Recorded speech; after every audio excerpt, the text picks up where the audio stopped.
हरे कृष्णा। तो आप सब भक्तों का स्वागत है।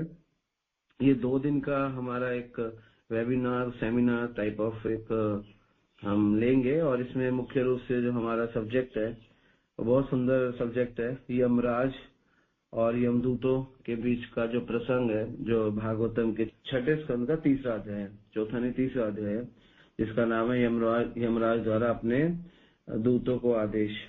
तो ये पूरा अध्याय बहुत सुंदर है। तो इस अध्याय में बहुत कुछ सीखने को है, तो इसलिए मैं सोचा ये अध्याय लेते हैं। ये अध्याय हम प्रभुपाद जी को बहुत फेवरेट था और इस अध्याय में नाम की महिमा तो है ही है, धर्म की स्थापना भी है और सही धर्म की चर्चा है। और इस अध्याय में भागवत धर्म और धार्मिक नियम और सिद्धांत मुख्य रूप से एक्सप्लेन किए गए। मुख्य रूप से 2 चीजें इसमें एक्सप्लेन की गई, एक तो भागवत धर्म और धार्मिक नियम और सिद्धांत ऐसे कह सकते हैं। और इसमें एक चीज और निकल कर आती है कि कैसे बड़े से बड़ा व्यक्ति भी डाउट में आ सकता है ना। तो ये भी एक सिद्धांत इस अध्याय में है। तो ये सुंदर अध्याय है। तो इसमें बहुत सारे चीजें सीखने को का एक इंडेक्स ले लेते हैं। ये यमदूतों और यमराज के बीच का संवाद है और यहाँ पे यमदूतों को यमराज जी संतुष्ट करते हैं, जो कि बहुत नाराज है। बहुत ही यमदूतों को बहुत दुख हो रहा है कि वो दुख क्यों हो रहा है, वो भी वो पूरे उस पहले 10-11 श्लोक उसी के ऊपर ही है। तो यमदूत हैरान थे कि पापी व्यक्ति जो पाप में रत है, जिसका नाम है अजामिल, वो कैसे उसका उद्धार हो सकता है। यमदूत बड़ा देख के हैरान है, क्योंकि भगवान का उसने नाम लिया और उसका भौतिक जन्म कट गया और इतना पाप करता है। तो मुख्य रूप से बड़ी हैरानी की बात है। यमराज यमदूतों को बताते हैं कि विष्णु दूत जो कि भगवान के शुद्ध भक्त है, तो उनका आदर करना चाहिए, ये एक विषय है। और यहाँ यमराज बताते हैं कि भगवान और उनके भक्त जो है वो आध्यात्मिक रुचि रखने वाले अगर है तो हम उनकी रक्षा नहीं करते, उनकी रक्षा भगवान स्वयं करते हैं, उनके दूत करते हैं। तो जिनके पास भी आध्यात्मिक रुचि है, रुचि मतलब जिनके पास भी स्पिरिचुअल इंटरेस्ट है, जिनके पास भी भगवान का इंटरेस्ट है, तो वो फिर हमारी रेंज से दूर है। और यहाँ पे एक सुंदर विषय है इस अध्याय में और आगे के सनातन धर्म का सार एक्चुअली जो है वो बहुत गुहितम है। तो बहुत कम लोग सनातन धर्म को फॉलो करने वाले रह गए और इसके अतिरिक्त कोई भी धर्म प्रणाली भगवान के गुहितम ज्ञान आपको दे नहीं सकती। और भगवान के भक्त इस प्रणाली को समझ सकते हैं। और फिर विशेषकर 12 महाजनों की वर्णन है, 12 महाजन जो है वो समझ सकते हैं।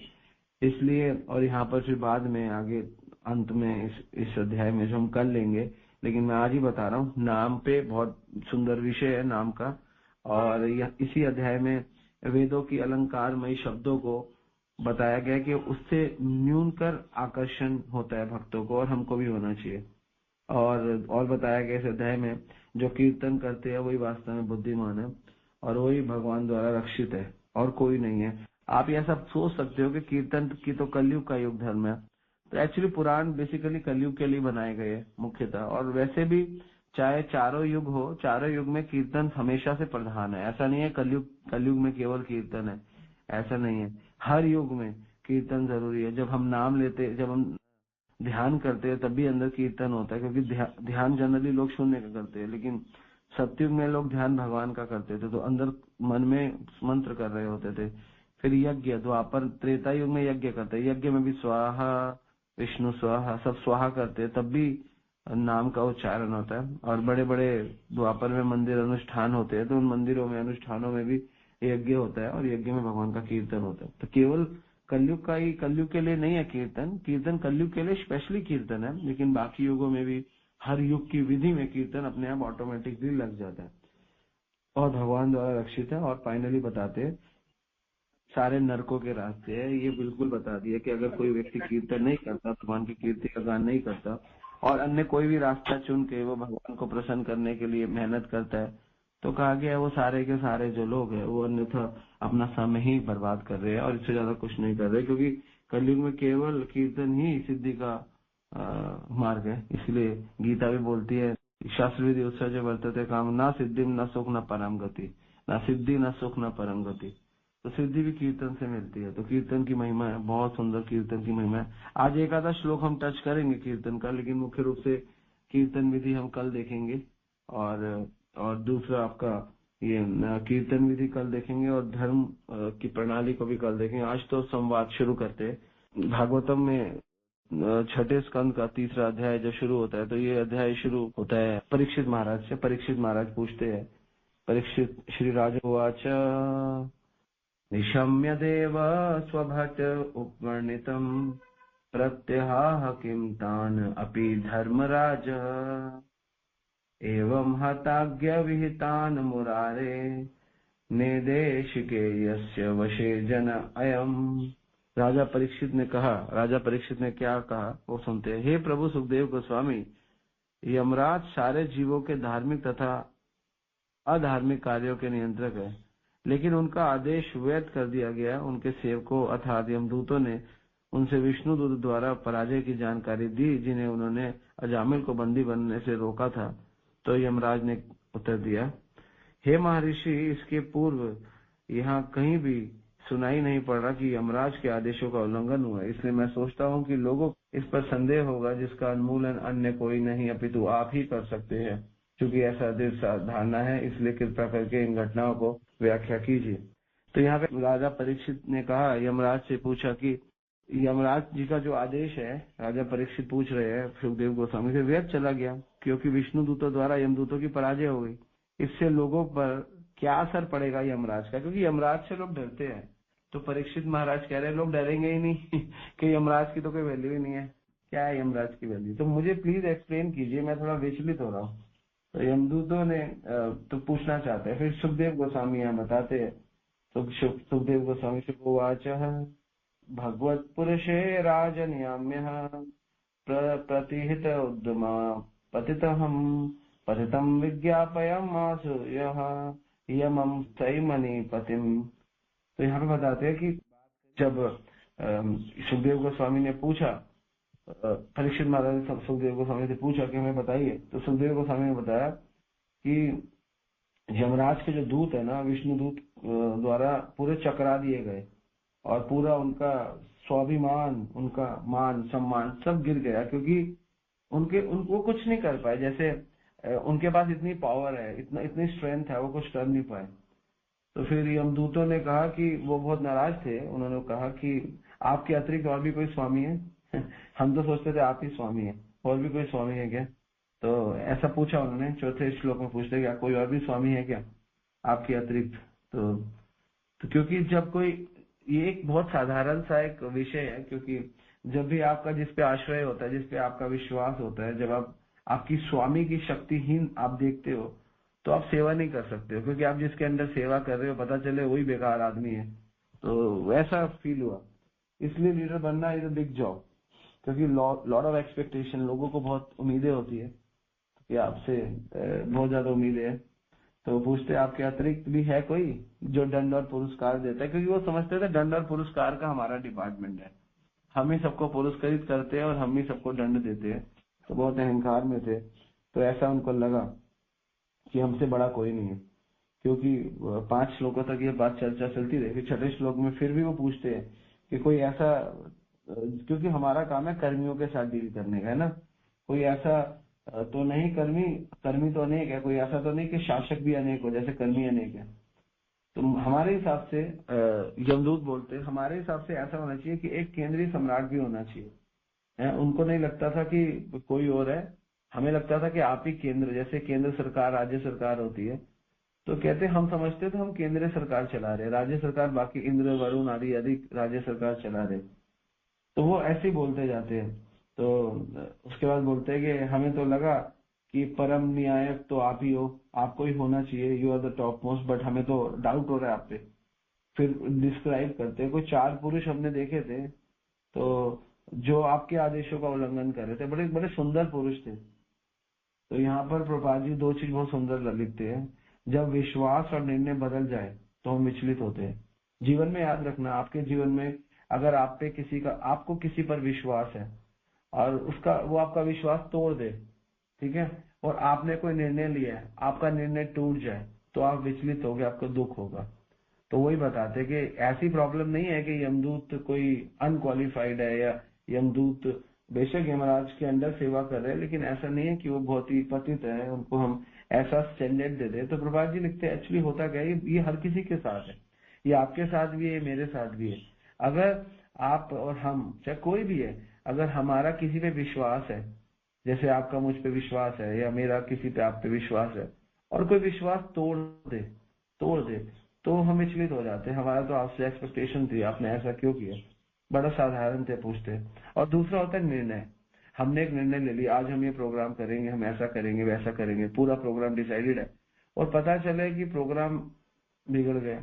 तो इसलिए निर्णय और विश्वास, ये दो चीजें ना बहुत ही प्रोमिनेंट होती है। इसलिए हमेशा गुरु का निर्णय लेना चाहिए, और इसलिए हमेशा गुरु पे विश्वास रखना चाहिए। ठीक है, तो ये दो चीजें अब गुरु, इसलिए हमें गुरु के निर्णय, जैसे प्रभुपाद जी ने पूरा जीवन अपने गुरु का निर्णय कि पाश्चात्य देशों में गुरु ने निर्णय ले लिया था कि करना, तो उसके ऊपर कार्य किया और अपने गुरु पे विश्वास था। तो इसलिए याद रखना, ये दो चीजें अपनी अपनी तब होनी चाहिए जब आप बड़े भक्त हो जाओ, बड़े मतलब जब आपके बहुत जबरदस्त जिम्मेदारी हो जाए, तब जाके ये दो चीजें आप अपने ऊपर लो, विश्वास और निर्णय। वरना दो चीजें आगे फॉरवर्ड कर दो, अपने पे ज्यादा विश्वास मत करो कि मैं बहुत अच्छी साधना करता हूँ, मैं बहुत अच्छा भक्त हूँ, मैं बहुत अच्छा कार्य करता हूँ। तो ये जो विश्वास है ना अपने ऊपर, ही आपको गिरा देगा। तो इसलिए दो चीजें हर किसी को गिराती है, वो है अपने आप पे अति विश्वास और हर निर्णय अपने हिसाब से करना। क्योंकि साधु के हिसाब से निर्णय करने का एक फायदा है, क्योंकि जो साधु संत होते हैं ना, वो क्या करते हैं, वो शास्त्रों से निर्णय लेते हैं, शास्त्रों का मत लेते हैं। तो जो ये बुद्धिमता है, जो ये गीता है, गीता का एक और नाम है निर्णय शास्त्र। गीता का असली नाम है निर्णय शास्त्र, क्योंकि जो भी निर्णय करना है गीता के अनुसार करना चाहिए। हम क्या करते हैं, निर्णय अपने हिसाब से करते हैं।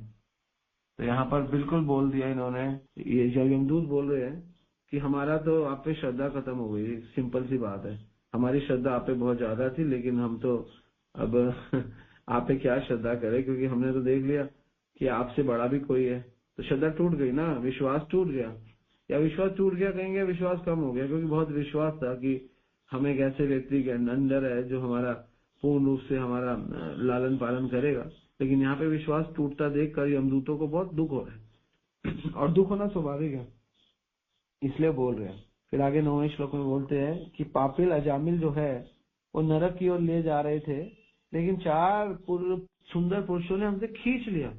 हमको ऐसा लगा कि हमसे खींच लिया, हमसे बलपूर्वक रस्सियां काट दी, और हमारा बल उनके सामने टिका नहीं, तो हमारा बल भी कमजोर हो गया और उसका पाप बढ़ गया। तो ये क्या है, ये क्यों हो रहा है ऐसा, पाप क्यों बढ़ गया इतना? क्योंकि हमें लगता है कि पापी को तो आपके पास लाना चाहिए, लेकिन हम तो आपके पास नहीं ला पाए। तो हमें बहुत इस चीज का बहुत खेद है कि पाप इतना उसका वो उन्होंने बचा लिया उसको। यहाँ पे लिखा है ये श्लोक, तस्य ते तो दंडो ना लोके तते अधुना चतुर्भी अद्वैतो सिद्ध आज्ञा ते विप्र लभ्यता। ये बड़ा सुंदर श्लोक है, छठे स्कंद के तीसरे अध्याय का 8वां श्लोक। तस्य तो दंडो, दंडो मतलब दंड, न लोके वर्तते अधुना, तो अधुना मतलब अब, चतुभी मतलब चार, चतुभी अद्वैत व सिद्धे, अद्वैत अद्भुत सिद्ध पुरुष हमें लगे, चार सिद्ध पुरुष हमको दिखे, आज्ञा ते वृपल्लभितवता, उन्होंने हमें ऐसा लगा आपकी आज्ञा का उल्लंघन किया। उन्हें ये पता ही नहीं कि यमराज उनको आज्ञा दे ही नहीं सकते, वो किसकी आज्ञा का पालन कर रहे हैं, भगवान की आज्ञा का पालन कर रहे हैं, क्योंकि वो भगवान के अंडर है, वो आपके अंडर नहीं है। उनको ये नहीं पता, वो कहते हैं उन्होंने आपकी आज्ञा का उल्लंघन किया और उसको लेकर चले गए। तो ये सारा कुछ सुन के, और एक शब्द और बोलते हैं 10वें श्लोक में, बहुत सुंदर बोलते हैं, तान ते वेदितुम इच्छाम यदि न मन्यसे शमम नारायण इबिहिते माभे इति आयु द्रुतम।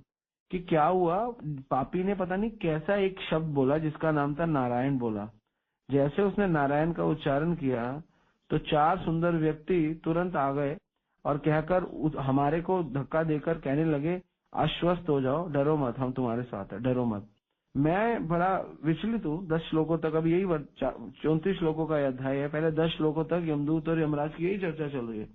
मैं बहुत विचलित हो रहा हूँ ये सोच कर, ये समझ कर कि आपके होते हुए भी कोई ऐसा व्यक्ति है जो उनकी रक्षा कर पा रहा है, और हमारा बल जो आप द्वारा हमको दिया गया है, आप द्वारा हम पे प्रतिपात हुआ है, वो बल चला ही नहीं, वो बल हम मार रहे हैं, बल का कुछ फायदा नहीं हो रहा। और वो एक शब्द बोला, नारायण केवल एक शब्द बोला और उसको बोलते डरो मत। तो मैं जानना चाहता हूँ ये नारायण शब्द के बारे में, आप मुझे बताइए क्या है, मुझे हमें कुछ नहीं समझ में आता। तो 10 श्लोकों तक पूरा कंफ्यूज हो गए। जैसे अर्जुन ने सरेंडर किया था, पहले थोड़ा अपना तर्क दिया, फिर बाद में अर्जुन को लगा कि कृष्ण कुछ रिस्पॉन्स नहीं कर रहे, तो अपना तर्क खत्म कर दिया। सिमिलरली जैसे अर्जुन बोलता है कापण्य दोषो पच्छो पश्यामि त्वाम धर्म सम्मूढ़ चेत, वैसे उन्होंने बोल दिया। क्या बोला? नारायण इति विहिते नामे नाभे आयु द्रुतुम। तो हमको समझ नहीं आया, हम उसकी आयु क्यों नहीं ले पाए, द्रुतुम क्यों नहीं कर पाए, शीर क्यों बच कैसे गया। हमारे पास इतनी शक्ति है और हमने उसके इतने सारे पापों को देखा, लेकिन ऐसा क्या है। जैसे अर्जुन ने सरेंडर किया, तो यहाँ पर वंडरफुली यमदूतों ने भी सरेंडर किया कि हम भी सरेंडर करते हैं, आप हमें बताइए। क्योंकि अच्छा भक्त जो होता है ना, वो यही करता है, उसके पास ऑप्शन नहीं है सरेंडर के सिवा। सरेंडर एक इतना सुंदर गुण है, जिस गुण के पीछे सारे गुण आ जाते हैं। क्योंकि लोग सरेंडर करते हैं तो उनके उसके बदले में ज्ञान मिलता है, उनके बदले में सेवा मिलती है, उनके बदले में सेटिस्फेक्शन मिलती है, संतुष्टि मिलती है। तो सिमिलरली उन्होंने यहाँ पे सरेंडर किया। तो सरेंडर करने के बाद अब जाके यमराज बहुत प्रसन्न हुए, और जब सुना कि उसने नारायण बोला, तो 11वें श्लोक में बोलते हैं नारायण सुनते ही यमराज बहुत प्रसन्न हुए। प्रसन्न प्रत्यहार स्मरण पाद अम्बुजम हरे, और भगवान के चरणों का स्मरण करने लग गए। यमराज जी बहुत प्रसन्न हुए। अब उसके बाद यमराज हुआ, अच्छा अब यमराज जी बोलना शुरू करते हैं। तो यमराज क्या बोलते हैं, पहले लगभग 10 श्लोकों, पहले 10 श्लोक तो उन्होंने ले लिए, अगले 8-10 श्लोक यमराज ले लेंगे, 7-8 श्लोक भगवान का ही गुणगान करने में। फिर फाइनली 10 श्लोकों में जो हम में टीचिंग है मुख्य रूप से। लेकिन उसके पहले का माहौल बहुत जरूरी है कि यमराज यमदूतों को क्या इंस्ट्रक्शन दे रहे कि क्या हमको करना चाहिए। बहुत सुंदर। तो पहले श्लोक में बोलते हैं यमराज उवाच परमत अन्य जगत तस्तु चचः ओत्रम पुरोत्रम पटवत यत्र विश्वमः यत् अंशत अस्य स्थिति जन्म नाशः नासी ओतवत् यसे वशी च लोकः। क्या बोलते हैं? पद मत अन्य जगत तस्तुषः चः। तो उत्तर दिया के परमतः, परमतः मतलब मेरा ऐसा मत है, अन्य जगत तदुषः चः, कि जो मेरा ऐसा मत है, हे मेरे प्रिय सेवको, मेरा ऐसा मत है कि तुम लोगों को मुझे सर्वोच्च स्वीकार किया है तुम लोगों ने, किंतु मैं वास्तव में मैं हूँ नहीं, मैं नहीं। मेरे ऊपर तथा इंद्र एवं चंद्र समेत सारे देवताओं के ऊपर एक परम स्वामी नियंता है।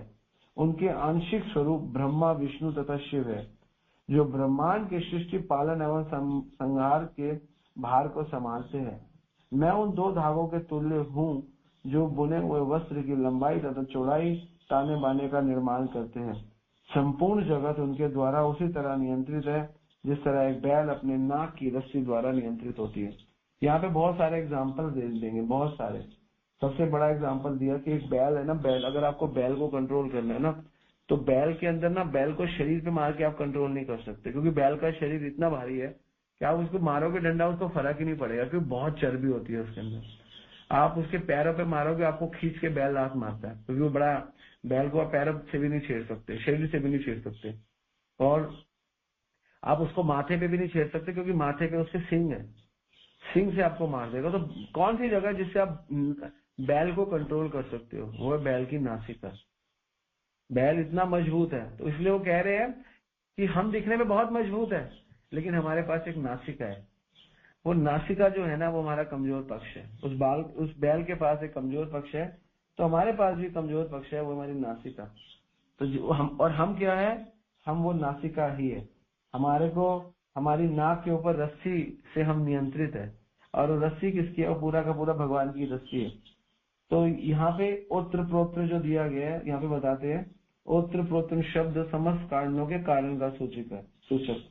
जैसे ब्रह्मा जी कहते हैं ना, ईश्वरम परम कृष्ण सच्चिदानंद विग्रह आदि राधि गोविंदे सर्व कारण कारण। तो यहाँ माधवाचार्य व्याख्या करते हैं, लिखा हुआ पपट में, ओत्र प्रोत्र का मतलब है इस सब का कारण भगवान है। परमेश्वर विराट जगत के टाना तथा बाना दोनों भगवान से ही है। तो यहाँ पे ओत्रम प्रोत्रम बोला गया, ओत्रम प्रोत्रम पटवत यत्र विश्व, पूरे विश्व को ओत्र प्रोत्र जो करने वाले वो भगवान है। तो क्लियर डेफिनेशन। एक्चुअली होता क्या, जब हम लोगों को अपने से ऊपर को बताने में बहुत शर्म आती है कि वो हमसे श्रेष्ठ है, लेकिन यहाँ पे कोई शर्म नहीं है इनको बताने में कि ओत्रम प्रोत्रम कोई और नहीं, ओत्रम प्रोत्रम भगवान है। और ये पूरे के पूरे आप मान के चलो 12वें श्लोक से 13वां 14वां 15वां 16वां 17वां, मतलब 3 12 13 14 15 16 17 6 श्लोकों में सिर्फ ग्लोरीज ही है भगवान की, सिर्फ ग्लोरीज गा रहे। बता नहीं रहे कौन है, बता दिया। मतलब आगे लिखते हैं, जिस तरह बैलगाड़ी का चालक अपने बैलों को वश में करता है, उनके नाथुन निकाल कर रस्सियां बांध देता है, उसी प्रकार परिपूर्ण पुरुषोत्तम भगवान सारे व्यक्तियों को वेदों में कहे जाने वचनों रूपी रस्सियों द्वारा बांधते हैं, जो मानव समाज में विभिन्न वर्णों, नामों तथा कार्यों का निर्धारित करते हैं। लोग इन वर्णों के लोग भयवश भगवान परम भगवान की पूजा अपने अपने कर्मों के अनुसार भेंटें अर्पित करते हुए करते हैं। तो सब कुछ करते हैं। फिर आगे 3 श्लोकों में 13 14 और 15, इन 3 श्लोकों में क्या बोला, मैं यमराज जो हूँ, और स्वर्ग का राजा इंद्र जो है, वरुण है, चंद्र है, अग्नि है, शिव है, पवन है, ब्रह्मा है, सूर्य है, विश्वासु है, 8 वरुण है, और मरुतगण है, सिद्धगण है, मरीचि है, बृहस्पति है, भृगु है, देवतागण है, मुनिगण, सबका दिए। यह सभी प्रकृति के 2 निम्न गुणों रजो तथा तमो के प्रभाव से निश्चित रूप से मुक्त होते हैं। ये जिनके जितने भी लोग हैं ना, जितने भी नाम लिए, इनमें रजोगुण और तमोगुण का कोई प्रभाव नहीं होता, 2 गुणों से मुक्त होते हैं। लेकिन तीसरा गुण, एक और गुण है, वो होता है सतोगुण। सतोगुण, यद्यपि वो सतोगुण में होते हैं, और सतोगुण में होते हैं तो पूर्ण पुरुषोत्तम भगवान के कार्य को कई बार नहीं समझ पाते। तो इसलिए जो लोग बहुत सतोगुण में होते हैं वो कई बार भगवान को नहीं समझ पाते, फिर कहते हैं दूसरों के विषय में तो क्या ही क्या जाए। इसलिए भगवान को समझने के लिए आपको सतोगुण फेवरेबल है भगवान को समझने के लिए, लेकिन आप सतोगुण में हो तो इसका मतलब ये नहीं आप भगवान को पूर्ण रूप से जानते हो, ऐसा मत समझो। सतोगुण वाले लोग सुबह 4 बजे उठते हैं, स्नान करते हैं, और सुबह सुबह उठ के ओम का जप करते हैं, पार्क में जाते हैं और मेडिटेशन करते हैं, लेकिन वो लोग भी भगवान को समझने में सक्षम नहीं है। तो सतोगुणी व्यक्ति भी बाकी जिन के नाम लिए वो लोग अच्छे लोग हैं, वो लोग रजोगुण और तमोगुण से तो ऊपर है, मतलब वो अंध में तो नहीं है, लेकिन वो सत में है। लेकिन सत में भी भगवान की सेवा में है या नहीं है वो कंफर्म नहीं है।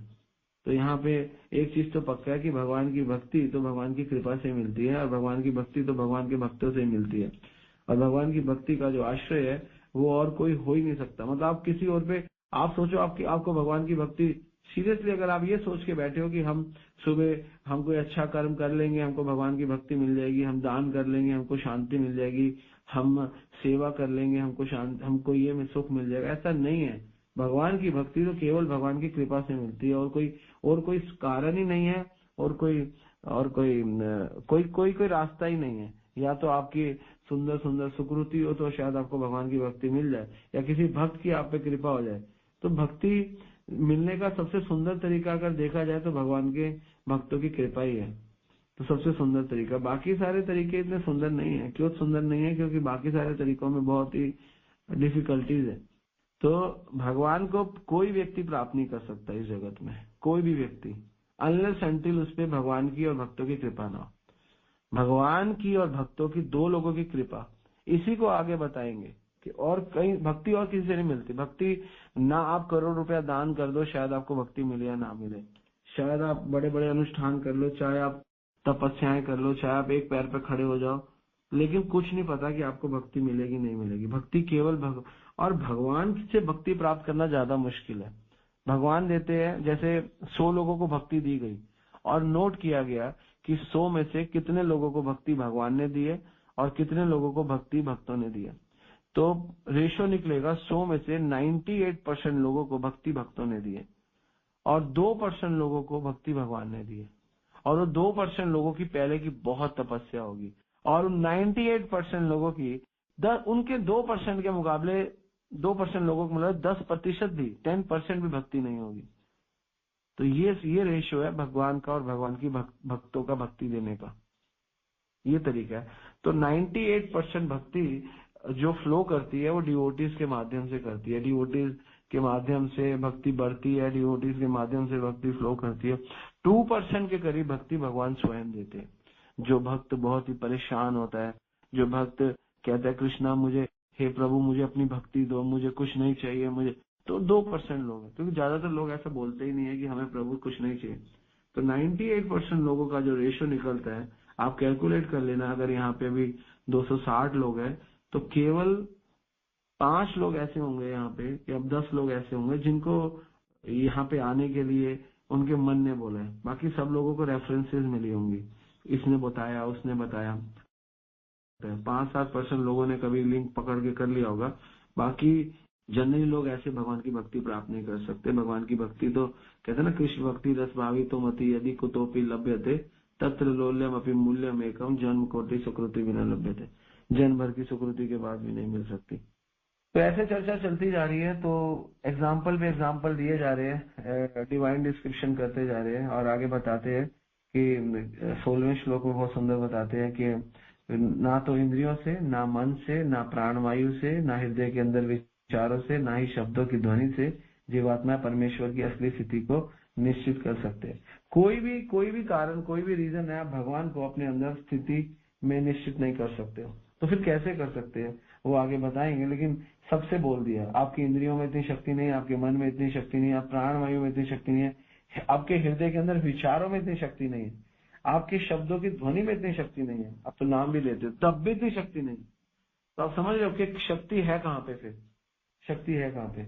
आगे बताते हैं पूर्ण पुरुषोत्तम भगवान आत्मनिर्भर है, पूरी तरह स्वतंत्र है, वह माया समेत हर एक के स्वामी है, वह रूप गुण तथा स्वभाव से युक्त है, आदेश पालक है, वैष्णव है, सुंदर है और दिव्य गुणों से भरे हैं, दिव्य स्वभाव से भरे हैं और इस जगत में पूर्ण स्वतंत्रता के साथ विचरण करते हैं। भगवान विचरण करते हैं। भूतानी विष्णु सूरजो पूछतानी, तो यहाँ पे भगवान विचरण करते हैं। तो भगवान आगे बताते हैं 18वें श्लोक में, मैं भगवान विष्णु के दूत हैं जिनकी पूजा देवता भी करते हैं। विष्णु जैसे ही अद्भुत शरीर शारीरिक लक्षणों से युक्त है और विरले ही दिखाई देते हैं। यह विष्णुदूत भगवत भक्तों की रक्षा, उनके शत्रु ईर्ष्यालु व्यक्तियों मेरे अधिकार क्षेत्र के साथ ही साथ प्रकृति के उत्पातों से भी करते हैं। यहाँ पे क्लियर बोल दिया। अब यहाँ पे यमदूतों को यमराज ने बोल दिया, जो भगवान के जो विष्णु के दूतों का दर्शन भी दुर्लभ है। विष्णु का दर्शन तो दुर्लभ है ही है, लेकिन विष्णु के दूतों का दर्शन भी दुर्लभ। विष्णु के दूत भगवान ने ना एक स्पेशली अपने भक्तों की रक्षा के लिए विष्णु दूत बनाए। विष्णु दूत का कोई और काम नहीं है, आपको पता है। जैसे यमराज का एक काम है, यमराज क्या करता है, पापियों को सजा देता है। इंद्र क्या करते हैं, बारिश करते हैं। वरुण देव जल के देवता है, अश्विनी कुमार शक्ति के देवता है और हर कोई, शिव जी प्रलय के देवता है, ब्रह्मा जी सृष्टि के देवता है। हर किसी की ड्यूटी है। तो जो विष्णु दूत है ना, उनकी क्या ड्यूटी है, विष्णु दूत की ये ड्यूटी है कि उनके जो भक्तों है ना, जो उनके जो भक्त है, भगवान के जो भक्त है, उनकी रक्षा करने की। और रक्षा की आवश्यकता कब होती है, किसी की भी रक्षा की आवश्यकता तब होती है जब उस पर प्रहार होता है, ठीक है ना। तो इस जगत में सबसे बड़ा प्रहार क्या है, मृत्यु का प्रहार सबसे बड़ा प्रहार है। तो जैसे ही मृत्यु का प्रहार होता है, जब कोई शरीर त्यागने लगता है, तो यमराज की कोई लायकात ही नहीं है। यहाँ पे बोल दिया यमराज ने कि मेरी लायकात नहीं है। यहाँ पे यमराज बोलते हैं रक्षन्ति तत् भक्ति मतः परेभ्य, तो उनकी रक्षा तत् भक्ति मतः, भगवान के भक्तों के द्वारा होती है। भक्ति मतः, जो भगवान के भक्त है, और मैं नहीं कर सकता। मच्च मद मृत्या अर्थ सर्वतः तथा, और मेरा क्या है, मेरा मरे हुए लोगों पे अधिकार है। जो मरे हुए, जो बार बार मरते हैं, जो बार बार मरते हैं, उनको मैं देखता हूँ। लेकिन जो एक ही बार मरते हैं, बस इस जगत में आते हैं और केवल पूरा जीवन भजन करते हैं, और वो रक्षन्ति तद भक्ति मतः परेभ्यो, तो उनकी रक्षा और कोई नहीं, विष्णु दूत करते हैं। तो विष्णु दूतों का यहाँ गुणगान दिया गया। तो यहाँ तक लगभग 18 श्लोकों में यमदूत और यमराज जी ने अब एक्सप्लेन कर दिया ऑलमोस्ट इन 8 श्लोकों में, इन 7 श्लोकों में, कि मैं बाकी सारे अन्य श्लोकों के सिर्फ थोड़े थोड़े लिंक लिए कि वरुण चंद्र ये सब भी उनके अधीन है, और ये सारे के सारे देवता जो भी है तमोगुण और रजोगुण से परे है, लेकिन ये सब सतोगुण में है। अब फिर 19वें श्लोक में एक सुंदर श्लोक बोल के इसको अब वास्तव में कथा शुरू होगी आप लोगों की। तो क्या बोलते हैं यहाँ पे, हम दूतों को बोलते हैं, धर्म तो साक्षात भगवत प्रणीतम न वे विदु ऋषय न अपि देव न सिद्ध मुख्य असुर मनुष्य कुतो न विद्याधर चारण आद्य। धर्म तो साक्षात भगवत प्रणीतम, धर्म वो नहीं जो मैं बोलता हूँ, वो सही वो नहीं जो मैं बोलता हूँ, धर्म वही है। धर्म तो साक्षात भगवत प्रणीतम, धर्म वही है जो भगवान द्वारा किया जाता है, जो भगवान द्वारा बताया जाता है। और आगे लिखते हैं, न वे विदु ऋषय न अपि देव, और पूर्णतः सतोगुणी महान ऋषि तक भी सर्वोच्च लोक में रहने वाले जो वो भी सिद्धांतों को नहीं जानते। न वे विदु ऋषय न अपि देव, वो भी नहीं जानते। ना सिद्ध मुख्य जो सिद्ध लोक में रहते, न असुर न मनुष्य कोई नहीं जानते। कुतो ना विद्याधर, भी देवता होते हैं, थोड़े कनिष्ठ होते हैं, थोड़े बड़े नहीं होते, लेकिन सेवाएं बड़ी करते हैं। विद्याधर वो भी नहीं जानते। चारण आदय, और भी निवासी रहते हैं जहां पर भी ऊंचे चारण आद्य मतलब ब्रह्मलोक में रहते हैं। ये ब्रह्मलोक, तपलोक, जनलोक, महरलोक, कोई भी नहीं जानता भगवान के असली सिद्धांतों को, कोई नहीं जानता। केवल 12 लोग जानते हैं। उन 12 लोगों का नाम है यहाँ पे। किन 12 लोगों का नाम है? स्वयंभू नारदो शंभु कुमार कपिलो मनु प्रहलाद जनक भीष्म बलि व्यासिक वयम। 12 लोग जानते हैं। एक कौन जानते हैं? ब्रह्मा जी स्वयंभू, और नारद जी जानते हैं, शंभु शिव जी जानते हैं, कुमार 4 कुमार जानते हैं, कपिल मनु कपिल देव जानते हैं, स्वयंभू मनु जानते हैं, प्रहलाद जनको भीष्म प्रहलाद महाराज जानते हैं, भीष्म जानते हैं, जनक महाराज जानते हैं, बलि व्यासकी वयम, और व्यास देव के पुत्र सुखदेव गोस्वामी जानते हैं, और वयम और मैं जानता हूँ। ये 12 लोग जानते हैं। 12 एत विजानीम धर्मम भागवतम भटः गुह्यम विशुद्धम दुर्बोधम यम ज्ञात्वा अमृतम अश्नुते। और ये 12 लोग ही केवल जानते हैं, और इन्हीं 12 लोगों को जो भागवत धर्म या परम भगवान की शरणागति लेकर बैठे हैं, इन 12 लोगों को भगवान चाहे तो भगवत प्रेम देते हैं, और इन 12 लोगों के पास भगवत प्रेम है, तो मतलब उनके पास भी है। किंतु सहयोग यदि कोई भाग्यवान इसे समझ लेता है तो तुरंत मुक्त हो जाता है। इस तरह भगवत धाम लौट सकता है। यहाँ पे आगे उनको पुत्र कह के संबोधित करते हैं, पुत्र, मेरे पुत्र हो तुम, है ना, क्योंकि तुम मेरे पुत्र हो, पुत्र जैसे हो, हमारी सेवा करते हो, तो मैं तुमको भी इसके बारे में बताना चाहता हूँ। तो सबसे पहले मैं तुम्हें क्या बताना चाहता हूँ, तो वो मेरे से सुन लो कि सबसे पहले तुमको जिस चीज पे आश्चर्य हुआ था, आश्चर्य किस पे हुआ था कि एक छोटा सा शब्द नारायण बोल दिया और इतना हो गया, तो इसलिए बोलते हैं। मैं तुम्हें सबसे सुंदर एक चीज बताता हूँ। तो 22वें श्लोक से एक्चुअली कथा शुरू होती है। कल बाकी जो ये पूरी कथा का जो असली जो मर्म है वो कल हम पढ़ेंगे, क्योंकि ये वृतांत इसलिए सुनना जरूरी था कि कैसे यमदूत और यमराज के बीच में विचरण हुआ, जो चर्चा का, वो कितना सुंदर है। तो यहाँ पे बोलते हैं 22वें श्लोक में बोलते हैं, एतावान एव लोके अस्मिन् पुंसाम धर्म परस्मृतः भक्ति योग भगवती ततः नाम ग्रहण आदि भी। नाम ग्रहण आदि भी, ये सुंदर शब्द है, नाम ग्रहण आदि भी। तत् मतलब उसका नाम, भगवान का नाम, ग्रहण आदि भी। आदि भी मतलब शुरुआत करना चाहिए इसका, और भगवान के नाम का ही कीर्तन इत्यादि करना चाहिए। भगवान के नाम के कीर्तन से प्रारंभ होने वाली भक्ति मानव समाज में जीव परम धार्मिक सिद्धांत है। तो यहाँ पे बताते हैं कि पहला सिद्धांत क्या है। तुमने नारायण सुना था ना पहली बार उनके मुख से, कह रहा हाँ हमने नारायण सुना था। तो कहते हैं भगवान के नाम के कीर्तन से प्रारंभ होने वाली भक्ति ही, उन भगवान के नाम से ही भक्ति शुरू होती है। मानव समाज में जीव के परम धार्मिक सिद्धांत है। तो सबसे बड़ा जगत का जो सिद्धांत है वो केवल भगवान का नाम है, यहीं से शुरुआत होती है। तो इनसे एक चीज तो क्लियर हो गई कि आप कोई भी चीज शुरुआत करो तो नाम से करो। तो यहाँ पे तो क्लियर डेफिनेशन दे दी, किसने दे दी? यमराज जी ने यमदूतों को दे दी कि भगवान के नाम से ही शुरुआत होती है। और किसी, आप देखो भक्ति का शुरुआत आप किसी से भी करो। इसलिए प्रभुपाद जी, बाकी लोग क्या करते हैं, ध्यान लगाओ, लोग कहते हैं हमारी कथा सुनो, भागवत सुनो, लेकिन प्रभुपाद जी ने क्या किया, अमेरिका गए, टॉम्स किंग पार्क में बैठ गए और कीर्तन करना शुरू कर दिया, क्योंकि उनको पता है, क्योंकि क्या यमराज बोल रहे हैं, यमराज सबको खा रहे हैं, तो यमराज सारा धर्म को बढ़ा रहे हैं, तो यमराज जी क्या बोल रहे हैं, भगवान के नाम के कीर्तन से प्रारंभ होने वाली भक्ति ही मानव समाज के जीव के परम धार्मिक सिद्धांत है। तो सबसे पहले आपको भगवान का नाम ही लेना पड़ेगा। आप कोई भी किसी को, हमारे हम आते हैं, महाराज बोलते हैं कौन 16 माला करेगा, कोई ज्ञान व्यान, अब क्या ज्ञान दोगे किसी को, ज्ञान रुकेगा कहाँ पे रुकेगा, किसके हृदय में जाके रुकेगा, ज्ञान रुकेगा कहाँ पे, कोई नाम नहीं लेता ना, अगर कोई नाम नहीं लेता ना, ज्ञान कभी नहीं लेगा, याद रखना। लोग ज्ञान देने के लिए लगे रहते हैं, लेकिन आप देखो कि आप जिसको भी ज्ञान दे रहे हो, अगर आप वो नाम नहीं ले रहा तो आपका ज्ञान उसके यहाँ टिकेगा ही नहीं, और टिकता ही नहीं है। हमने कितनों को देख लिया, लेकिन जो नाम लेते हैं वो ज्ञान को टेक लेते हैं, वो फिर ज्ञान को रोक लेते हैं।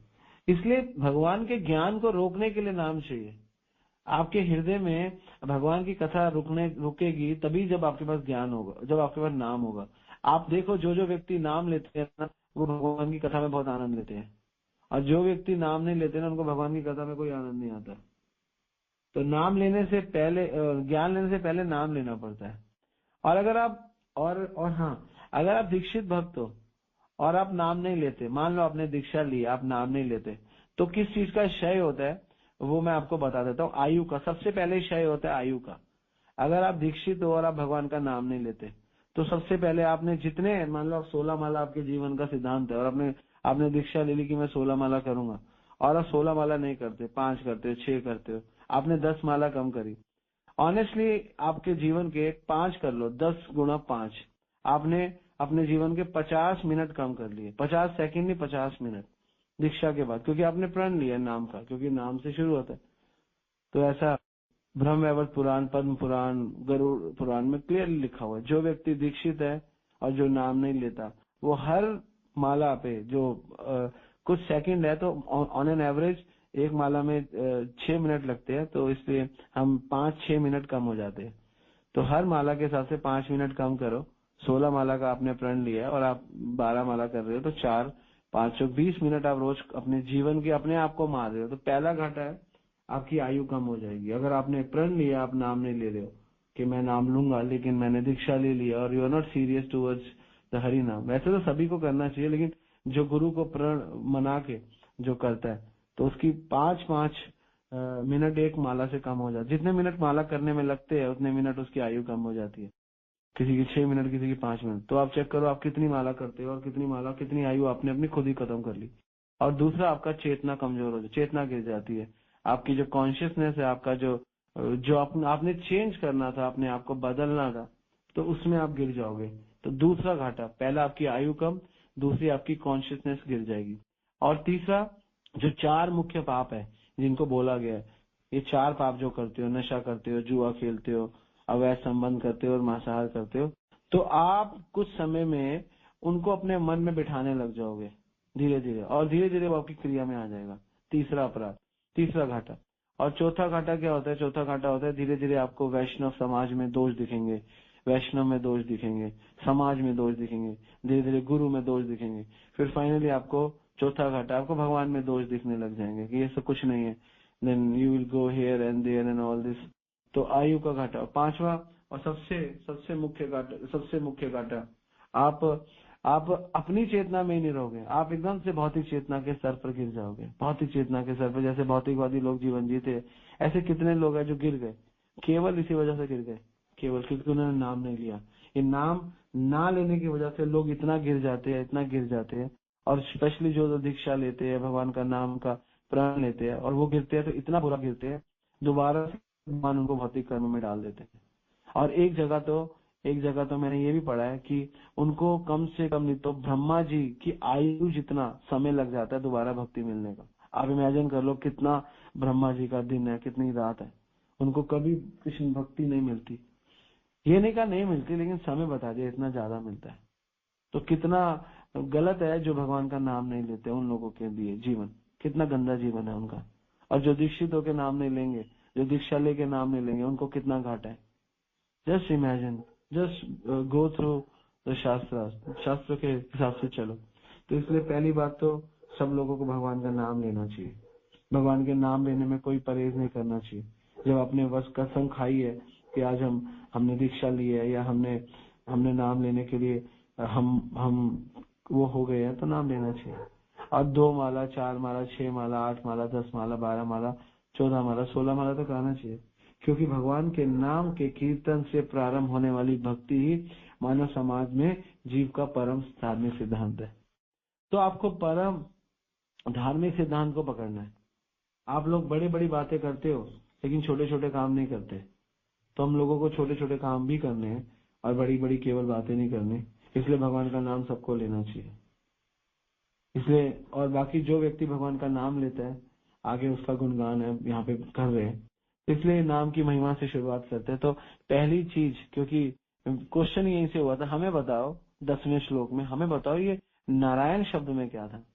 तो पहले तो उन्होंने भगवान के बारे में बताया कि धर्म केवल भगवान से ही निरूपित हुआ। मैं I am not the controller, actually I am not all in all, कुछ और भी है, भगवान ही है। तो उनको पहले बताया और उनको प्राप्त करने की पहली चीज बताई, क्या बताई, एतावान एव लोकेनस्मिन् पुंसाम धर्म परम स्मृतः भक्ति योग भगवती तत्।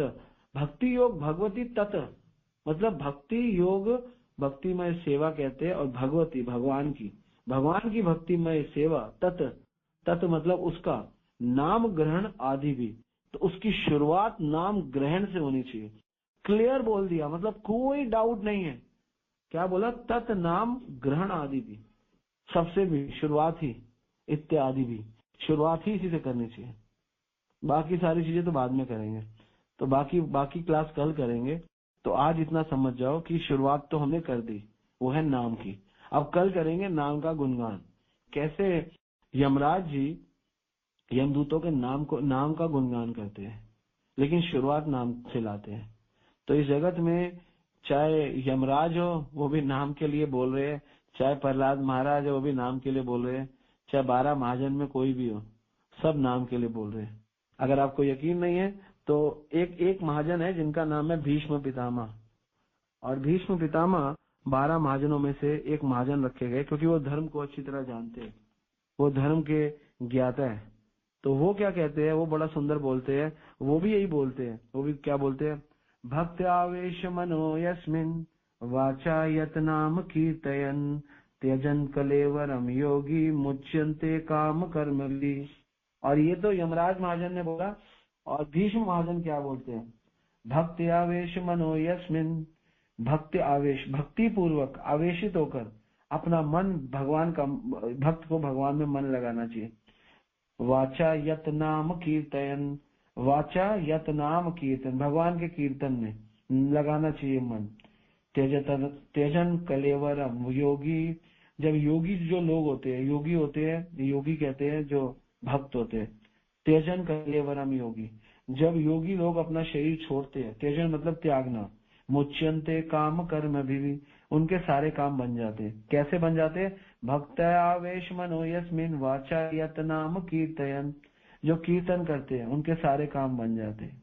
त्यजन कलेवरम योगी, और वो त्यजन मतलब त्याग करते हुए, कलेवर शरीर का, योगी मुच्यन्ते काम कर्म भी, उनके भी सारे काम बन जाते। तो एक ये भीष्म पितामह भी कौन है, ये भी एक महाजन है, ये भी यही बोल रहे हैं। प्रहलाद महाराज भी यही बोल रहे हैं। और कौन से महाजन है, और जो भी महाजन है सारे, सुखदेव गोस्वामी पूरी भागवतम में यही बोल रहे हैं। भागवतम का आखिरी श्लोक यही बोल रहे हैं। अर्जुन महाजन जैसे ही है वो भी यही बोल रहे हैं। जो भी आप संत देखो वो भी यही बोल रहे हैं। तो भगवान के नाम से ही शुरुआत करनी है। तो इसलिए कल हम इस अध्याय के आगे 22वें श्लोक से आगे लेंगे। 10 श्लोक है, तो 10 श्लोकों में आगे जो बता रहे हैं कि क्या करना है वो हम कल करेंगे। ये बताया कि जो लोग, सबसे इम्पोर्टेंट आज कि हम लोगों को भगवान के नाम से कनेक्ट रहना चाहिए, और धर्म वही है जो कृष्ण कहते हैं, और कोई धर्म नहीं है, इसलिए गीता ही धर्म है। भगवान का नाम ही इस जगत का सबसे बड़ा तत् नाम ग्रहण आदि भी, और हर चीज को सबसे पहले ग्रहण करने की जो चीज है, हम सोचते हैं, आप देखो भक्तों के यहाँ जब भी कोई भी काम शुरू होता है जब कथा भी शुरू होती है तो भी पहले कीर्तन होता है, कोई मरता भी है तो भी घर में कीर्तन होता है, किसी बच्चे का जन्म भी होता है तो भी कीर्तन होता है। क्यों होता है? क्योंकि तत्नाम ग्रहण आदि भी, सब कुछ नाम से ही शुरुआत करो हर चीज की, है ना। तो सबसे पहले भगवान के नाम को रख के कोई भी कार्य करो, कार्य सिद्ध हो जाता है। कोई भी कार्य नाम लेके कर दो। इसलिए कोई कहता है क्या करे क्या करे, भगवान का नाम लो, कोई भी कार्य कर दो, सिद्ध हो जाता है। ये नाम की महिमा है। और इस श्लोक में श्रद्धा रखो, इस श्लोक को याद कर लो। क्या है श्लोक? भक्ति योग भगवती तत् नाम ग्रहण आदि भी। बस भक्ति योग जो भी भक्ति है वो आज शुरू कहां से होती है? भगवान के नाम से, वरना किसी से नहीं होती। और ये श्लोक हमको फोर्स करते हैं कि हम भगवान के नाम की तरफ आगे बढ़े। ये श्लोक हमको आगे लेकर जा रहे हैं कि हमें आगे कहाँ किसका आश्रय लेना है। क्या प्रॉब्लम है आपको? तो कोई प्रॉब्लम नहीं है। भक्ति योग भगवती तद नाम ग्रहण आदि भी, बस यही करना है। एतावानेव लोकनस्मि पुंसा धर्म परम स्मृतः। परम स्मृतः, धर्म परम स्मृतः।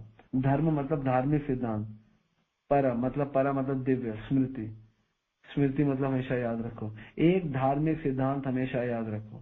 लोको, इस जगत के लोगों, हे पुंसा मतलब लोगों, इस भौतिक जगत में, लोके नस्मिन पुंसा, इस भौतिक जगत के लोगों, धर्म पर स्मृता, एक धर्म का स्मृति याद रखो। क्या वो स्मृति है? पहले तो बोला उसको याद रखो, निस्संदेह।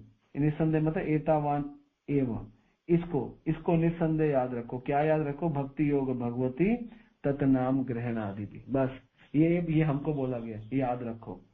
हे धर्म पर स्मृत, इस धर्म को स्मृति करो। स्मृति मतलब स्मरण करो इस धर्म का।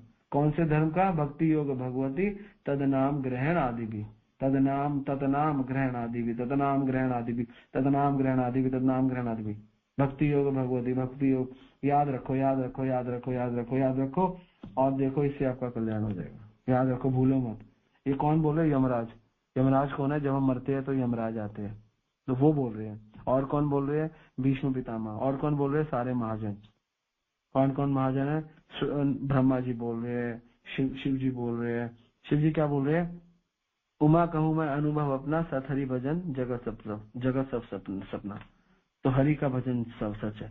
कपिल मुनि क्या कह रहे हैं? कपिल मुनि अपनी माता का बोलते हैं, क्या बोलते हैं? अहो शोपचात गरियाम जीवा वर्तते अग्रे नाम तुभ्यम। कपिल मुनि भी यही बोलते हैं कि जीवा में जिसके आगे वाले नाम पे आपका नाम है। तो भीष्म पितामह भी यही बोलते हैं, बलि महाराज भी यही बोलते हैं। और सुखदेव गोस्वामी ने पूरी भागवत में यही बोल दिया। तो सारे लोग यही बोलते हैं। और यहाँ पे हमारे यमराज जी भी यही बोल रहे हैं। हरे कृष्णा। हरे कृष्णा प्रभु, धन्यवाद, प्रणाम। यमदूत हैं तो क्या कृष्ण का नाम ये लोग भी लेते हैं क्या? हरे कृष्णा। यमदूत सेवा करते हैं। सेवा क्या करते हैं? जो यमराज कहते हैं, और यमराज जो कहते हैं वो करते हैं। तो यमराज उनको कह रहे हैं कि भगवान का नाम लेना चाहिए, हर कार्य शुद्ध होना चाहिए। तो ये लेते हैं ना, हम लेंगे ना। तो यमदूत सेवा कर रहे हैं तो भगवान का नाम नहीं ले रहे, तो इसमें दुखी हो गए। तो दुखी हो गए, क्यों दुखी हो गए? क्योंकि वो यमराज को ही टॉप समझ रहे थे। तो यमराज ने उनको, यमराज जी की उनपे, भगवान की उनपे कृपा हो गई। तो उनके जीवन में ऐसे सबसे पहले यमदूतों के जीवन में भी कौन आए? विष्णु दूत आए, भगवान के भक्त आए। तो यमदूतों को भी भक्ति विष्णु दूतों ने दी। ठीक है, आगे गुरु बन के यमराज उनको सिखा रहे हैं। जो भी भगवान की सेवा करते हैं ना, सेवा तक पहुंचते हैं, वो भगवान का नाम लेकर ही पहुंचते हैं एक्चुअली। लेकिन सेवा करते करते फिर जो गोलोक में रहती है सारी गोपियां और जो मंजरियां, वो भगवान का नाम नहीं लेती। वो भगवान की सेवा में हमेशा अंदर नाम चलता रहता है। अंतर बहिरवस्थितम, वो उनका सब कुछ अंदर चलता रहता है। जब आपकी सेवा प्रगाढ़ हो जाती है, जब आपके अंदर कोई विचलित भाव नहीं रहता ना, तो फिर नाम ही चलता है। तो भगवान का हर लीला भगवान का नाम हो जाता है। हम लोगों को भगवान का नाम लेना पड़ता है, क्योंकि हम लोगों के अंदर विचलित भावों का आदान प्रदान चलता है। हमारे अंदर अनेक भाव जो होते हैं, विचलित भाव चलते रहते हैं। तो विचलित भाव चलने की वजह से हमें भगवान का नाम लेना पड़ता है। अगर हमारे अंदर विचलित भाव ना हो तो हमारे अंदर भगवान का नाम ही चलेगा, नेचुरली भगवान की सेवाएं चलेगी, भगवान के बारे में सोचना चलेगा। हमारे अंदर ये नहीं चलता, इसलिए भगवान का नाम लेकर 2 घंटे के लिए कम से कम उसको चलाते हैं।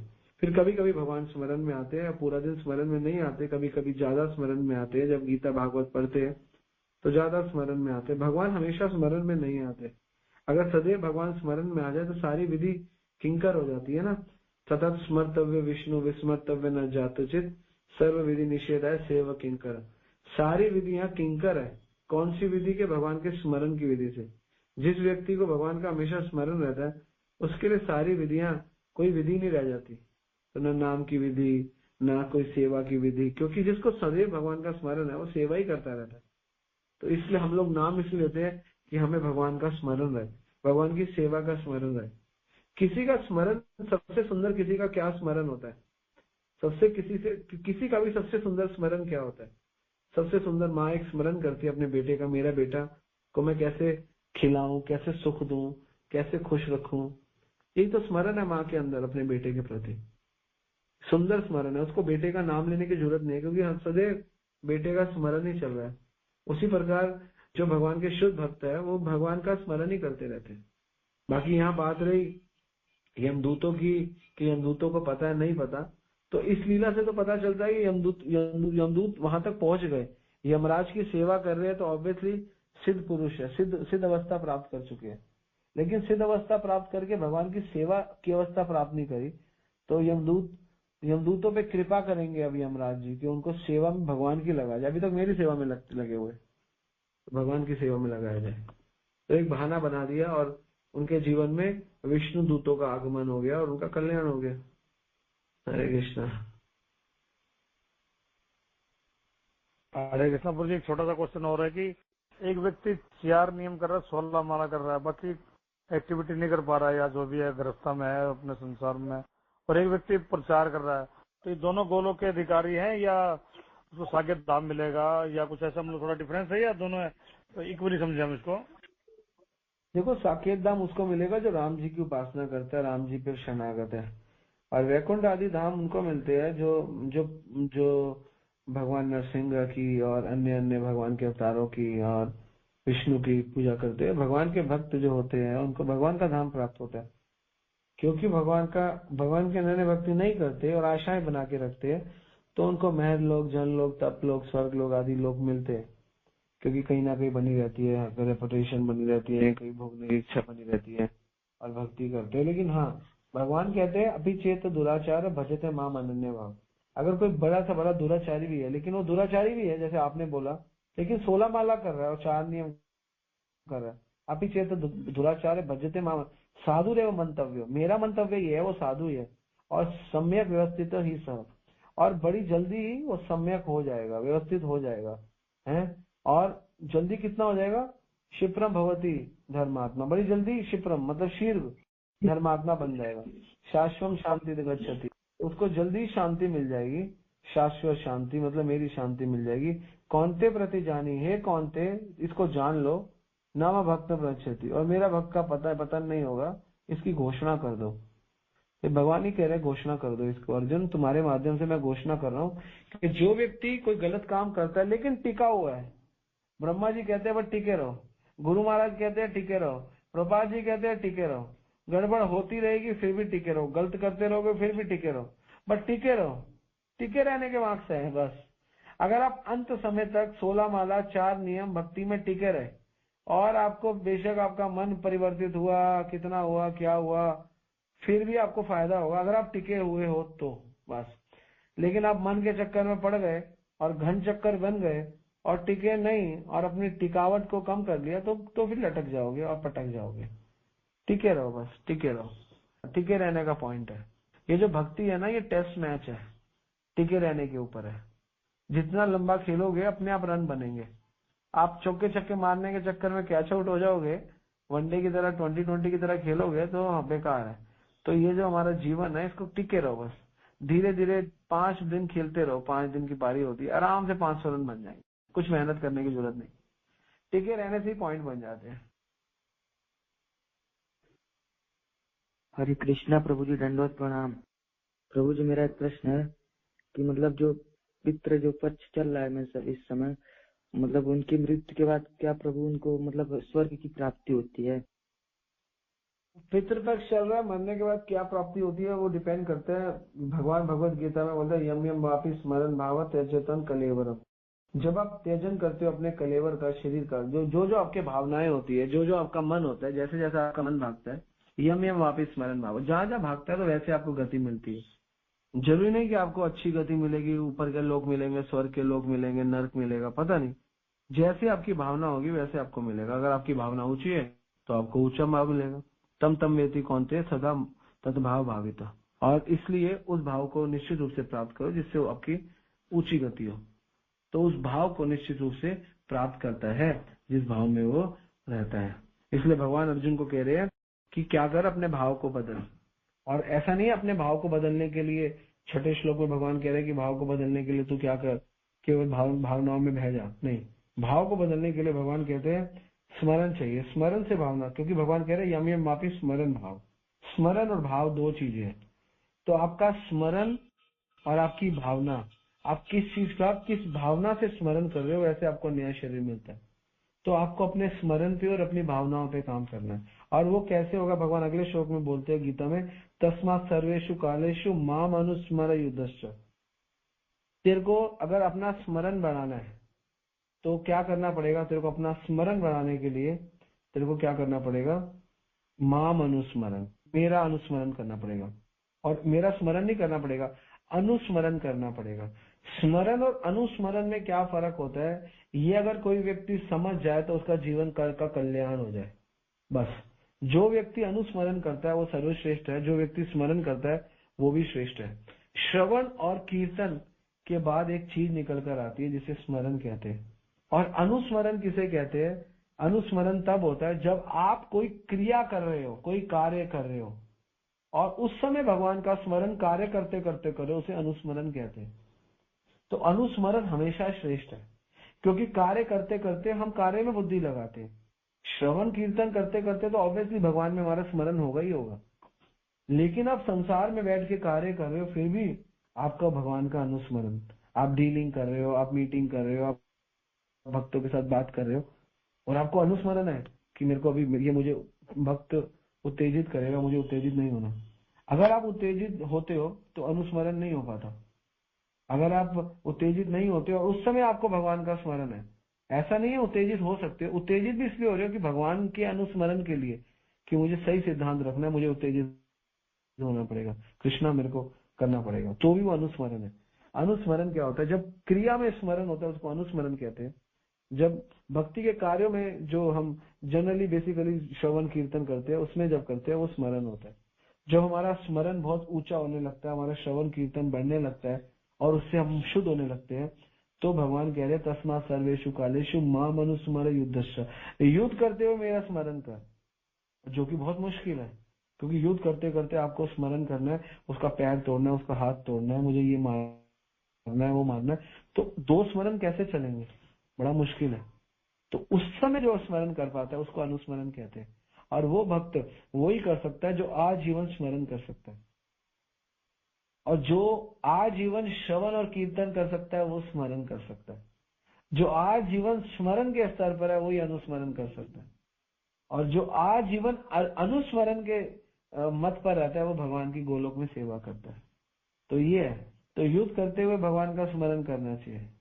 और जो इस संसार में जीते जी भगवान का स्मरण करता है तो वो प्रचार करता है, और वो प्रचारक ही वास्तव में भगवान का अनुस्मरण करता है, क्योंकि वो युद्ध कर रहा है इस जगत में प्रचार करते हुए। और क्यों कर रहा है, क्योंकि प्रचार करते हुए वो प्रचार कर क्यों पाएगा, थोड़े टाइम में जब लोग निरुत्साहित करेंगे, लोग उसको इग्नोर करेंगे, तो फिर वो भगवान को स्मरण करेगा क्रिया करते करते, कृष्णा देखो मैं आपके लिए, तो अनुस्मरण हो जाएगा, तो उससे वो ऊंचा उठ जाएगा।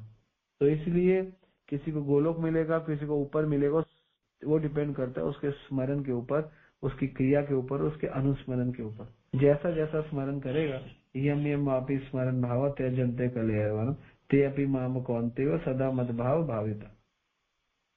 तो जी बहुत बहुत धन्यवाद आपका सुंदर कथा के लिए, और इस विषय पे हमेशा से डिजायर्ड थी कि एक कथा हो, बहुत सुंदर से एनालिसिस बताया। थैंक यू सो मच प्रभु जी। प्रभु जी आज ना महाराज से बात हो रही थी, तो महाराज बता रहे थे कि कुछ पितृलोक पे बात चल पड़ी। हमारे कहते एक पितृलोक ऊपर भी है स्वर्ग के पास में, और दूसरा है नरकों के पास में। थोड़ा सा एक्सप्लेन कर दीजिए प्रभु जी प्लीज।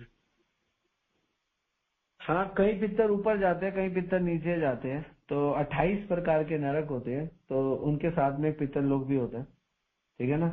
तो वहां पर भी लोग जाते हैं। तो पितर लोग जनरली नरक में ही जाते हैं, लेकिन हाँ कुछ कुछ पितर लोग ऊंचे ऊंचे भी जाते हैं। लेकिन हमें ना ऊंचे लोगों में जाना है ना नीचे लोगों में जाना है। हमें तो उन लोगों में जाना है जहाँ भगवान के पार्षद रहते हैं, भगवान की सेवा रहती है। तो इसलिए भगवत गीता में बोलते हैं, यान्ति देवव्रता देवान पितर यान्ति पितृव्रता भूतानी यान्ति भूत जय मध्य जी यान्ति नाम। जब पितरों की सेवा करता है, पितरों के साथ कनेक्टेड होता है, पितर लोग जाता है। जो भगवान के साथ कनेक्टेड भगवान के लोग जाता है। देवताओं के साथ कनेक्टेड होता है, देवताओं के लोग। जो भूत पिशाच में पड़ा रहता है, भूत पिशाच में ऊपर जाता है। जो ऊपर के पितर लोग होते हैं वो थोड़े से पायस होते हैं, ठीक है। जो नीचे के पितर लोग होते हैं वो थोड़े से कल्प्रिट टाइप में होते हैं। लेकिन कोई फायदा नहीं है किसी पितर लोग में जाने का, क्योंकि जगत में कहते हैं ना, अगम धन्वंतरी का कंचित केवल या भक्ति वासुदेव पर है। वासुदेव की भक्ति से ही श्रेष्ठ होगा। महाराज की जो किताब है स्वर्ग नर गोलोक, उसमें महाराज बोलते हैं कि हाँ स्वर्ग नर गोलोक में तो स्वर्ग क्या है, नरक क्या है, उसमें थोड़ा सा विवरण है गरुड़ पुराण का। तो लेकिन उसमें फाइनली ये बोलते हैं कि कुछ भी कर लो, कंचित केवल या भक्ति वासुदेव परायण, केवल वासुदेव की परायण भक्ति से हमारा कल्याण हो सकता है। तो इसी छठे स्कंद के पहले अध्याय में इसकी चर्चा है, दूसरे अध्याय में भी अजामिल की चर्चा है। ये तीसरा अध्याय जो है बेसिकली यमदूत और यमराज का जो सुंदर वार्तालाप है वो है। तो उस वार्तालाप की आज हमने भूमिका ही देखी, बेसिकली भूमिका तक ही गए। इसके क्या नाम का क्या महत्व है, क्योंकि वो हमें समझना चाहिए, तो हम कल समझेंगे। तो इसलिए आपके पितर को, आप चाहे पितर ऊपर हो, आपके चाहे पितर नीचे हो, आप ऊपर वाले पितर को भी और ऊपर लेके जा सकते हो और नीचे वाले पितर को भी ऊपर उठा सकते हो, अगर आप भगवान की भक्ति करो। और महाराज ने कुछ बताया होगा तो गोकुलन को आप शेयर करो, इसमें सब लोगों को सुनने का लाभ मिले महाराज की वाणी। हरे कृष्णा। नहीं प्रभु जी आपने बताया, बस थोड़ा सा वही बताया था, बहुत ज्यादा मैं बात नहीं कर पाया क्योंकि महाराज को जाना था। तो बस यही प्रभु जी बात हुई थी कि महाराज बता रहे थे, एक ऊपर होता है पितरलोक, एक नीचे होता है। जो ऊपर वाले पितरलोक की आत्माएं होती हैं वो पायस होती हैं, और नीचे वाले पितरलोक में लेकिन कष्ट दोनों तरफ ही होते हैं। इस पितर लोक में भी और उस पितरलोक में भी सब में कष्ट ही कष्ट होते हैं, इसलिए उनका तर्पण किया जाता है। इसमें एक चीज प्रभु जी मुझे ये भी पूछनी थी कि एक बार मैं एक लेक्चर सुन रहा था वैदिक कॉस्मोलॉजी पे, तो उसमें बता रहे थे साल पितरलोक में एक दिन होता है। तो आज अगर तिथि है हमारे पितर की, हमने उनको प्रसाद पहुंचाया, तो जब एक साल घूम के हम वापस यही दिन आएगा तब उनका कल हो जाएगा, तो कल का प्रसाद फिर पहुंचेगा। तो ये भी सिस्टम होता है प्रभु, है ना? हाँ ऐसे ही होता है, ऐसे यहाँ पर भी होता है और स्वर्ग में भी ऐसे ही होता है। पूरा पूरा साल बीत जाता है, तो इसलिए वो लोग को जो आप साल में एक बार करते हो तो एक साल में पहुंचता है, फिर दोबारा आ जाता है। इसलिए ऐसा भी कहते हैं कि रेगुलर पहुंचता है। लेकिन ये ऊंचे पितरलोक में होता है, नीचे वालों में नहीं होता। नीचे वालों में गिरता ही गिरता है वो सब कुछ। मैं आपको एक क्लियर बात बताऊं, भगवान की कैलकुलेशन और शास्त्रों की कैलकुलेशन इतनी जटिल है ना, अगर आप समझने पे आ जाओ तो कई बार हम भी कंफ्यूज हो जाते हैं। इसलिए फिर उसके बाद हम यमुनाचार्य जो एक बहुत बड़े आचार्य हुए, ऑलमोस्ट वी कैन से कि वो रामानुजाचार्य के गुरु थे। गुरु जैसे थे, दीक्षा तो नहीं दी थी उनको, लेकिन रामानुजाचार्य बहुत प्रेम करते थे। तो यमुनाचार्य बोलते थे, उनका एक मत है, उनका मत इसलिए सर्वोच्च मत रखना चाहिए, और हमारे आचार्य ने उनके मत को ऊंचा रखा। और वो मत मैं कई बार बोलता हूँ कि हमारे पास जितना हमारे को सिलेबस होना और जितना हमको करने योग्य उतना ही करो। क्योंकि अगर आप पूरे के पूरे वायु पुराण और तमोगुणी पुराण, रजोगुणी पुराण और वेदों में इतना पढ़ोगे ना, जो आउट ऑफ सिलेबस कोर्स है आपके, तो आप ना बहुत विचलित हो जाओगे। तो यमुनाचार्य बोलते हैं इतना विचलित होने की जरूरत ही नहीं है। वो कहते हैं कि जितना आपका सिलेबस हो उतना कर लो। जैसे यहाँ पे क्लियर बोल दिया यमराज ने, कोई बात आपसे छुपाई नहीं। उन्होंने सीधा बोल दिया कि आप केवल क्या करो, भगवती क्या है, भक्ति योग भगवती तत्नाम ग्रहण आदि भी, बस सिलेबस पे आ जाओ। क्या जरूरत है हमको नेक्स्ट एक्स्ट्रा ऑर्डिनरी कोर्स के बारे में जानने की? क्योंकि क्या है ना, वो कोर्स अगर हमने समझ भी लिया, लेकिन हमने अपना जो हमारा डिस्क्राइब कोर्स हम कलयुग वालों को मिला, अगर वो पढ़ नहीं पाए और उसमें हम टाइम नहीं दे पाए, इंटरेस्ट नहीं पैदा कर पाए, तो क्या फायदा? कि मैं सूत्रे भव्य शास्त्र, क्या जरूरत है इतने शास्त्र पढ़ने की? ब्रह्म एवं पुराण भी, ऐसे पुराण पढ़ने की जो ब्रह्म में डाले। एकम भागवतम शास्त्र, एकमात्र भागवतम शास्त्र, मुक्तिदान ग्रजित, जो मुक्ति दे देता है, मुक्ति दान ग्रजिता।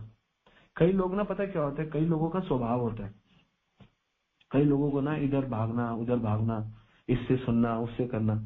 तो एक दो लोग हैं ऐसे, कई लोग, मैं कईयों के साथ रहा हूँ, कई 2-3 माता जी, 2-3 4 प्रभु जी पिछले 2-4-6 महीने में इनको सुनते हैं। उनको मैंने उनको क्लियरली बोला, क्यों सुनते हो उनको? क्योंकि हम टाइम वेस्ट कर रहे हैं, आउट ऑफ सिलेबस जा रहे हैं, उल्टी सीधी फिलोसफी सुन रहे हैं।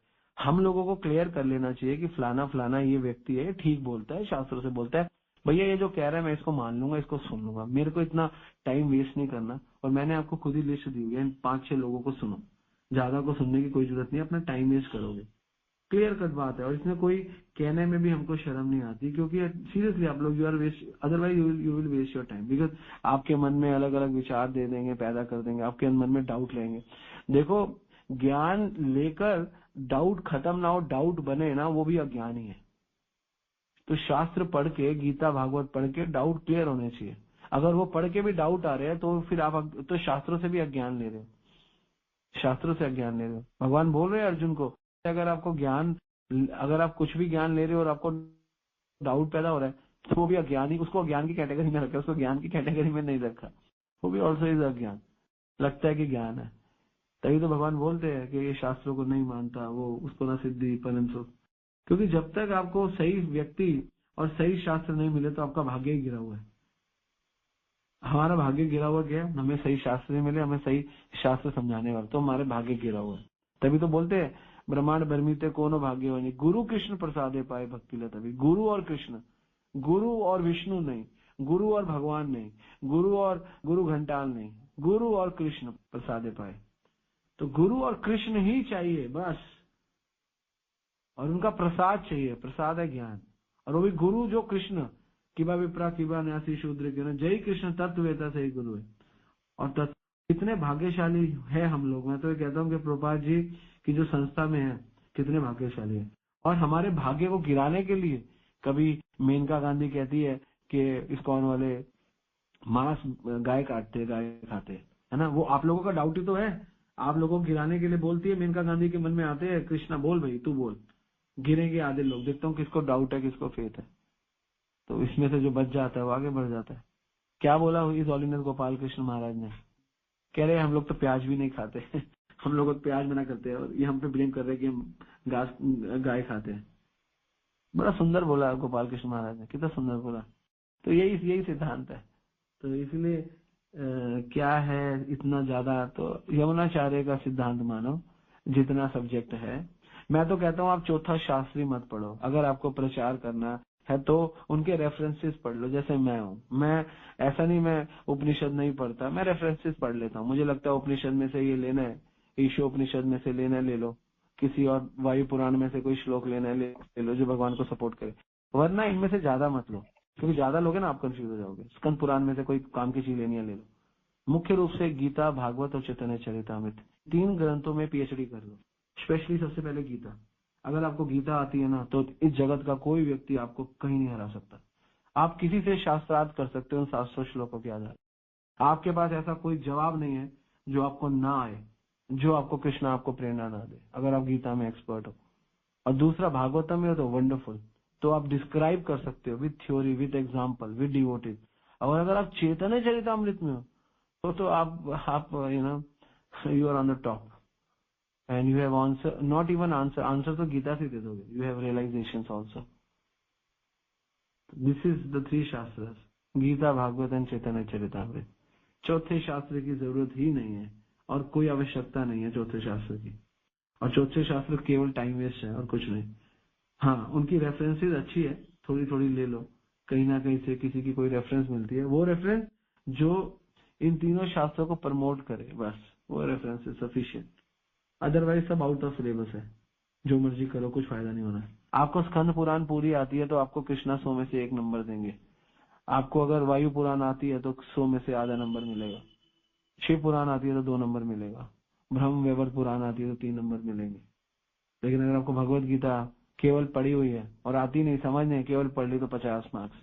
आती है, समझ में आ गई है तो 75 मार्क्स। आ गई है और अप्लाई कर लिया जीवन में तो 100 मार्क्स। गीता पढ़ने का ही फल है। गीता कुछ नहीं, ऐसे खोल के 2 श्लोक पढ़ लो, खत्म बात, बहुत कुछ कमा लिया। अगर आप एक दिन में 2 श्लोक पढ़ लेते हो, रोज सिर्फ पढ़ ही लेते हो, सिर्फ गीता खोली 2 श्लोक, कुछ समझ नहीं आया, पता नहीं क्या है प्रभु, कुछ समझ नहीं आया, समझ लो आपका पूरा दिन बन गया।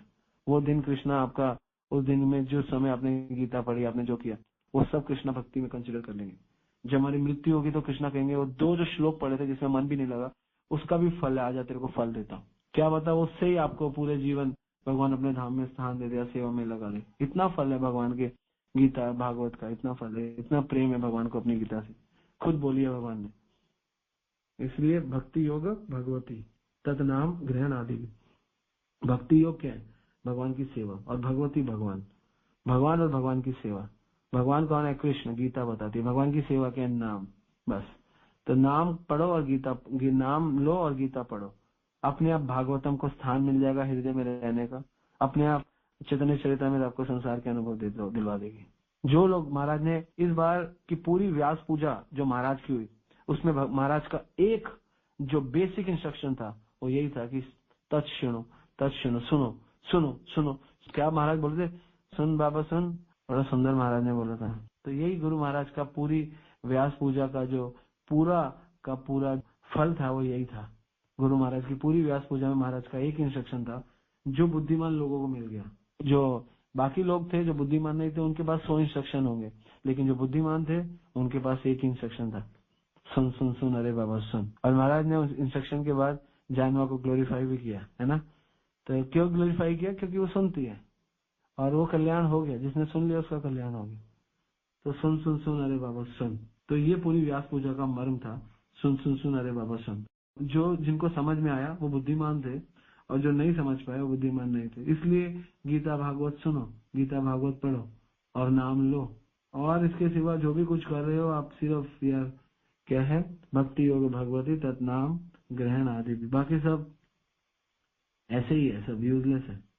इस जगत में सब यूजलेस कर रहे हैं, और जो कर रहे हैं वो भगवान के लिए जो कार्य कर रहे हैं वही सबसे ऊंचा काम कर रहे हैं। ठीक है, तो सीक्रेट ऑफ दिस व्यास पूजा, सुन सुन सुन अरे बाबा सुन।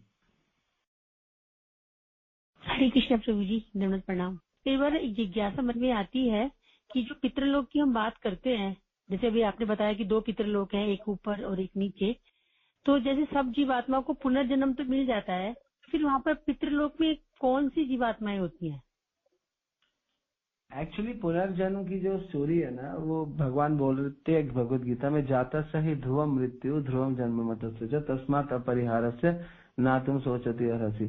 कि भगवान यहाँ कहना चाह रहे जिसका जन्म हुआ उसका पुनर्जन्म होता है, और पुनर्जन्म के बाद फिर दोबारा जन्म मृत्यु की साइकिल चलती रहती है। और तस्मात् अपरिहारस्य, और तुम कुछ कर नहीं सकते, ना तुम सोचती हसी, तो तुम्हें शोक करने की कोई आवश्यकता नहीं है। तो भगवान का कहने का जो भाव है वो यही है कि जन्म मृत्यु का साइकिल चलता रहता है, और जन्म मृत्यु का साइकिल चलता रहता है। तो इसका मतलब ये नहीं होता कि आप आप यहाँ पे पैदा हो गए हो तो अगला जन्म आपको स्वर्ग में मिल सकता है, आपको अगला जन्म हमको नरक में मिल सकता है। तो पुनर्जन्म तो चल ही रहा है ना।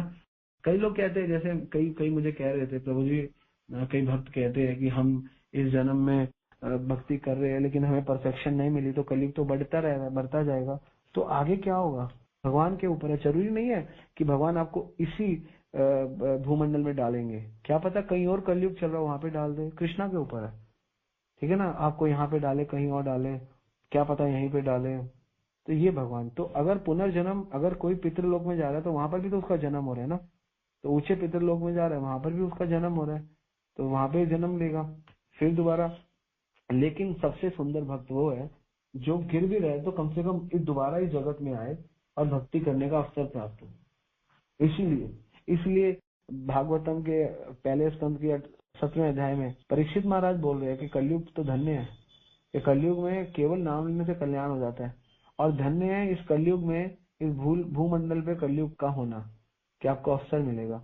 ठीक है, हम लोगों को पुनर्जन्म हो रहा है तो पितरलोक में हो रहा है, स्वर्ग में हो रहा है। महाराज जो स्वर्ग में आदि इंद्र आदि जो देवता है वो एक पोस्ट है।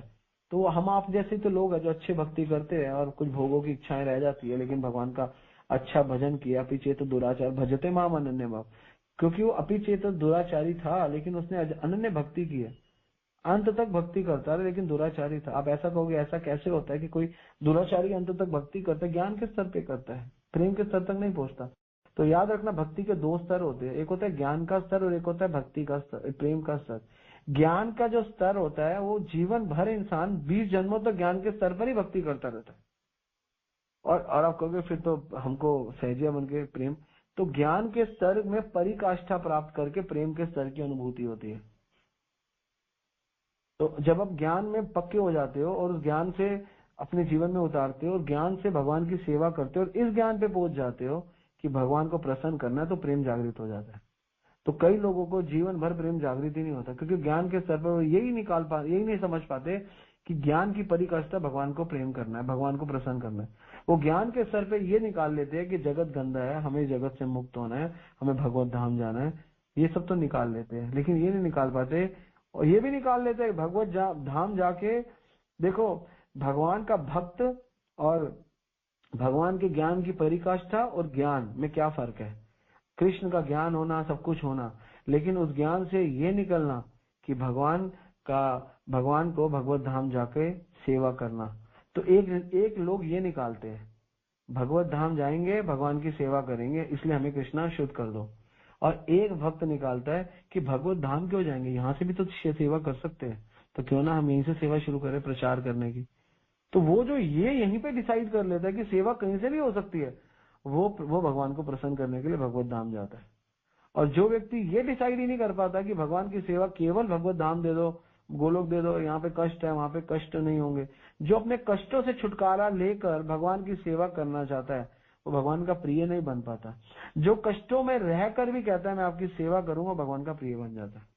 बस इसलिए भगवान के सुंदर भक्त प्रभुपाद जी ने सोचा कि मुझे चाहे 70 साल की उम्र में जितने भी कष्ट हो, लेकिन मैंने निष्कर्ष निकाल लिया। मेरा निष्कर्ष ये है कि मेरी उम्र मैटर ही नहीं करती आपको प्रसन्न करने में, मैं मर भी जाऊं तो भी आपको प्रसन्न करने के लिए मैं तत्पर हूँ। तो वो व्यक्ति भगवत धाम का अधिकारी है और वो व्यक्ति ही प्रेम से भगवान को प्राप्त करता है। बाकी ज्ञान के स्तर पर ही दुनिया प्राप्त करती है और बहुत जन्मों तक लगी रहती है। इसलिए पुनर्जन्म का चक्कर कई भक्तों के अंदर अपिचेत दुराचार भजते माम, ये भजते माम अनन्य भाव, वो साधु रे वो मंतव्य, वो मेरी नजर में वो भी साधु ही है, लेकिन वो दुराचारी है। दुराचारी क्या दुराचार करता है, उसके अंदर भोग की वृत्ति है, वो दुराचार है। भगवान को प्रसन्न ना करने की वृत्ति है, वो दुराचार है। लेकिन ऊंचा पितरलोक मिल गया, ऊंचा स्वर्ग लोक मिल गया, तो उसका पुनर्जन्म खत्म नहीं हुआ, क्योंकि उसके मन में पॉइंट ही नहीं आया कि कृष्णा को प्रसन्न करना है। मुझे गोलोक क्यों चाहिए, अगर मैं आपसे पूछूं आपको गोलोक क्यों चाहिए, आप लोग गोलोक में मजे करेंगे, यहाँ पे कष्ट है, बस आपको मजा चाहिए, बस फिर वहां पे गड़बड़ करोगे, क्योंकि मजा आपका खत्म ही नहीं हुआ अभी तक, इसलिए फिर आप कष्ट उठाने के लायक ही नहीं हो। तो वहां पे तो कष्ट है और उस कष्ट में मजा है। जब कष्ट में मजा आने लग जाए, जैसे यहाँ पे सब जो यहाँ पे जुड़ा हुआ है भक्त हमारे साथ, या उसको सबको हम कष्ट देते, चलो लगो गर्मी में 44 डिग्री की टेम्परेचर पे, चलो बुक डिस्ट्रीब्यूट, कष्ट में मजा ले रहे हैं, लेकिन मजा क्या है, भक्तों का संग है, साथ में ठंडा ठंडा पानी मिलता है, शिकंजी पीते, आहा, फिर ठंड आ जाती है, भक्तों के साथ में रहते हैं, पूरी दिन सेवा करते, मूंगफली खाते हैं, पट्टी खाते, आहा मजा। तो ये जो मजा आएगा कष्ट में, ठंड में, गर्मी में, कपड़ों में, बीमारी में, गला खराब में भी थोड़ा बहुत ऐसा, तो फिर जो भगवान मजा, जो फिर आनंद है ना कष्ट में भगवान की, एक्चुअली भगवान का मजा ही कष्ट में सेवा करने का, और भगवान के लिए कष्ट लेकर सेवा करने में जो आनंद है वो आनंद है ही नहीं। सुख में रह के सेवा कहाँ होती है, सुख में रह के कहाँ सेवा होती है, मजा ही नहीं आता सुख में रह के सेवा करने का। कष्ट में भगवान स्मरण होते, पैर मुड़ा हुआ बुक डिस्ट्रीब्यूशन करा, कितना आनंद है, चला भी नहीं जा रहा, कृष्णा देखो पैर टूटा हुआ मैं कर रहा हूँ, थोड़ा अहंकार जरूर आता है, लेकिन कृष्णा कहते कोई बात नहीं, ये अहंकार मैं एक्सेप्ट कर लूंगा, ये सच्चा अहंकार है, कृष्ण को मजा आता है। कई बार कृष्ण भक्त को कष्ट दे देते हैं जान के, देखता हूँ क्या करता है, अनुस्मरण है नहीं है, भक्त क्या मैं आपके लिए कर रहा हूँ, मुझे इतना कष्ट दे रहे प्रभु, मैं क्या करूँ, ये कष्ट देते, मैं आपको छोड़ूंगा नहीं, आप मुझे जो भी कष्ट दे दो। गोपियों को छोड़ के चले गए, बड़े से बड़ा कष्ट आ गए। जब उद्धव जी वृंदावन आए ना, तो एक नाली बह रही थी गंगा जैसी, तो उद्धव जी ने देखा वो नाली नहीं थी, वो गोपियों के और सारी राजा रानी के आंसू थे, ब्रिजवासियों के आंसू थे, माँ यशोदा के, सबके 10-10, 15-15 किलो वजन कम थे, कोई मरी नहीं, मरेंगे नहीं। तो आचार्य लोग यहाँ पे बोलते हैं कि ये जो ब्रज के नंद बाबा है, ये तो दशरथ से महान है, वो तो पितर के पुत्र वियोग में मर गया, दशरथ तो मर गए, लेकिन नंद बाबा मरे नहीं, वियोग में और अपनी भक्ति को पगाड़ कर लिया, इसलिए जीवन में वियोग आए और प्रगाढ़ कर लो। ये पुनर्जन्म उन्हीं लोगों के लिए है, पितृलोक जिनके जीवन में यही है कि कुछ तो भक्ति भी है, भगवान भी है, अपिचेत दुराचार भी है, भजन माम अनन्य भावी, लेकिन सब ज्ञान के स्तर पर है। कोई ये सोचता ही नहीं है कि कृष्णा को प्रसन्न करना है। तो ये पुनर्जन्म ही तो है, एक लोक से दूसरे लोक में ही तो गए। तो इस लोक में पुनर्जन्म हो या वहां पे पुनर्जन्म हो, जब तक किसी को भगवत धाम नहीं मिला वो पुनर्जन्म ही गिना जाता है। तो चाहे किसी भी लोक में जाए उससे कोई फर्क थोड़ा पड़ता है, हार्डली मैटर। ठीक है, ओके, थैंक यू प्रभु जी। हरे कृष्णा, दंडवत प्रणाम। राजन प्रभु ने इतना सुंदर लिखा है, प्रभु जी पांडवों ने भी जुआ खेला, फिर भी भगवान ने उनका साथ दिया और ना उन्हें खेलने से रोका। देखो ये कितना सुंदर विचार है कि बड़े से गलत काम भी कर दिया, लेकिन अनन्य भक्त थे भगवान के, लेकिन साथ में भगवान की प्रसन्नता के लिए कुछ भी कर सकता था अर्जुन, कुछ भी। तो वो ऊंची स्टेज हो गई, गलत काम हो गए, क्या करे, गलत काम हो गए, सिचुएशन ने करा दिए, युग ने करा दिए, धरती पे हो जाते हैं, लेकिन भगवान को नहीं छोड़ा। इसलिए जब तक कोई, और जो प्रचार नहीं कर रहा ना, वो समझ ही नहीं पाएगा इस चीज को हम क्या बात कर रहे हैं। वो सोचेगा परेश प्रभु पागलों वाली बातें करते हैं लेकिन जो प्रचार करेगा ना वो समझ पाएगा कि वास्तव में ये जो पेन है ना, ये जो दुख है ना, ये वास्तव में इस जगत का सबसे बड़ा सुख है। और इसी से महाराज बोलते हैं धमाका मचाना है। मैंने बोला यस महाराज। तो कहते हैं वॉलेंटरली आपको भगवान के लिए कष्ट लेने पड़ेंगे, खुद बढ़ के मैं करूंगा, मैं कष्ट लूंगा। बस यही है, यही सीक्रेट है भक्ति का, यही भगवान की प्रसन्नता होती है, इसी से भगवान प्रसन्न होते हैं। कोई पहली बात तो किसी को समझ में ही नहीं आता ये तो भगवान की कृपा से किसी वर्ले को समझ में आती है, आता ही नहीं किसी को समझ, किसी को समझ में आती है वर्ले को। भगवान के लिए धन लगाएगा, सेवा लगाएगा, शरीर लगाएगा, बच्चा लगाएगा, बीवी लगाएगा, पता नहीं कोई चीज खो भी सकता है इसमें। और कृष्णा चेक करते हैं, बड़ी बातें करता है, जरा चेक कर लेता हूँ भाई, आजा। कृष्णा चेक भी करते हैं। लेकिन जो भगवान का प्रचार करने के लिए पागल है, कृष्णा को पता है एक दो बार डायरेक्टली इनडायरेक्टली चेक कर लिया तो फिर कृष्णा आगे भी बढ़ते। अगर आपका अच्छा मूड है, महाराज बोलते हैं प्रचारक को भगवान किसी चीज की कमी नहीं देते, महाराज हमेशा बोलते हैं। आप कुछ करना चाहोगे प्रचार के लिए, कृष्णा करवा देंगे आपको। मैंने नोट किया, कुछ भी सोचो कृष्णा कर देते हैं।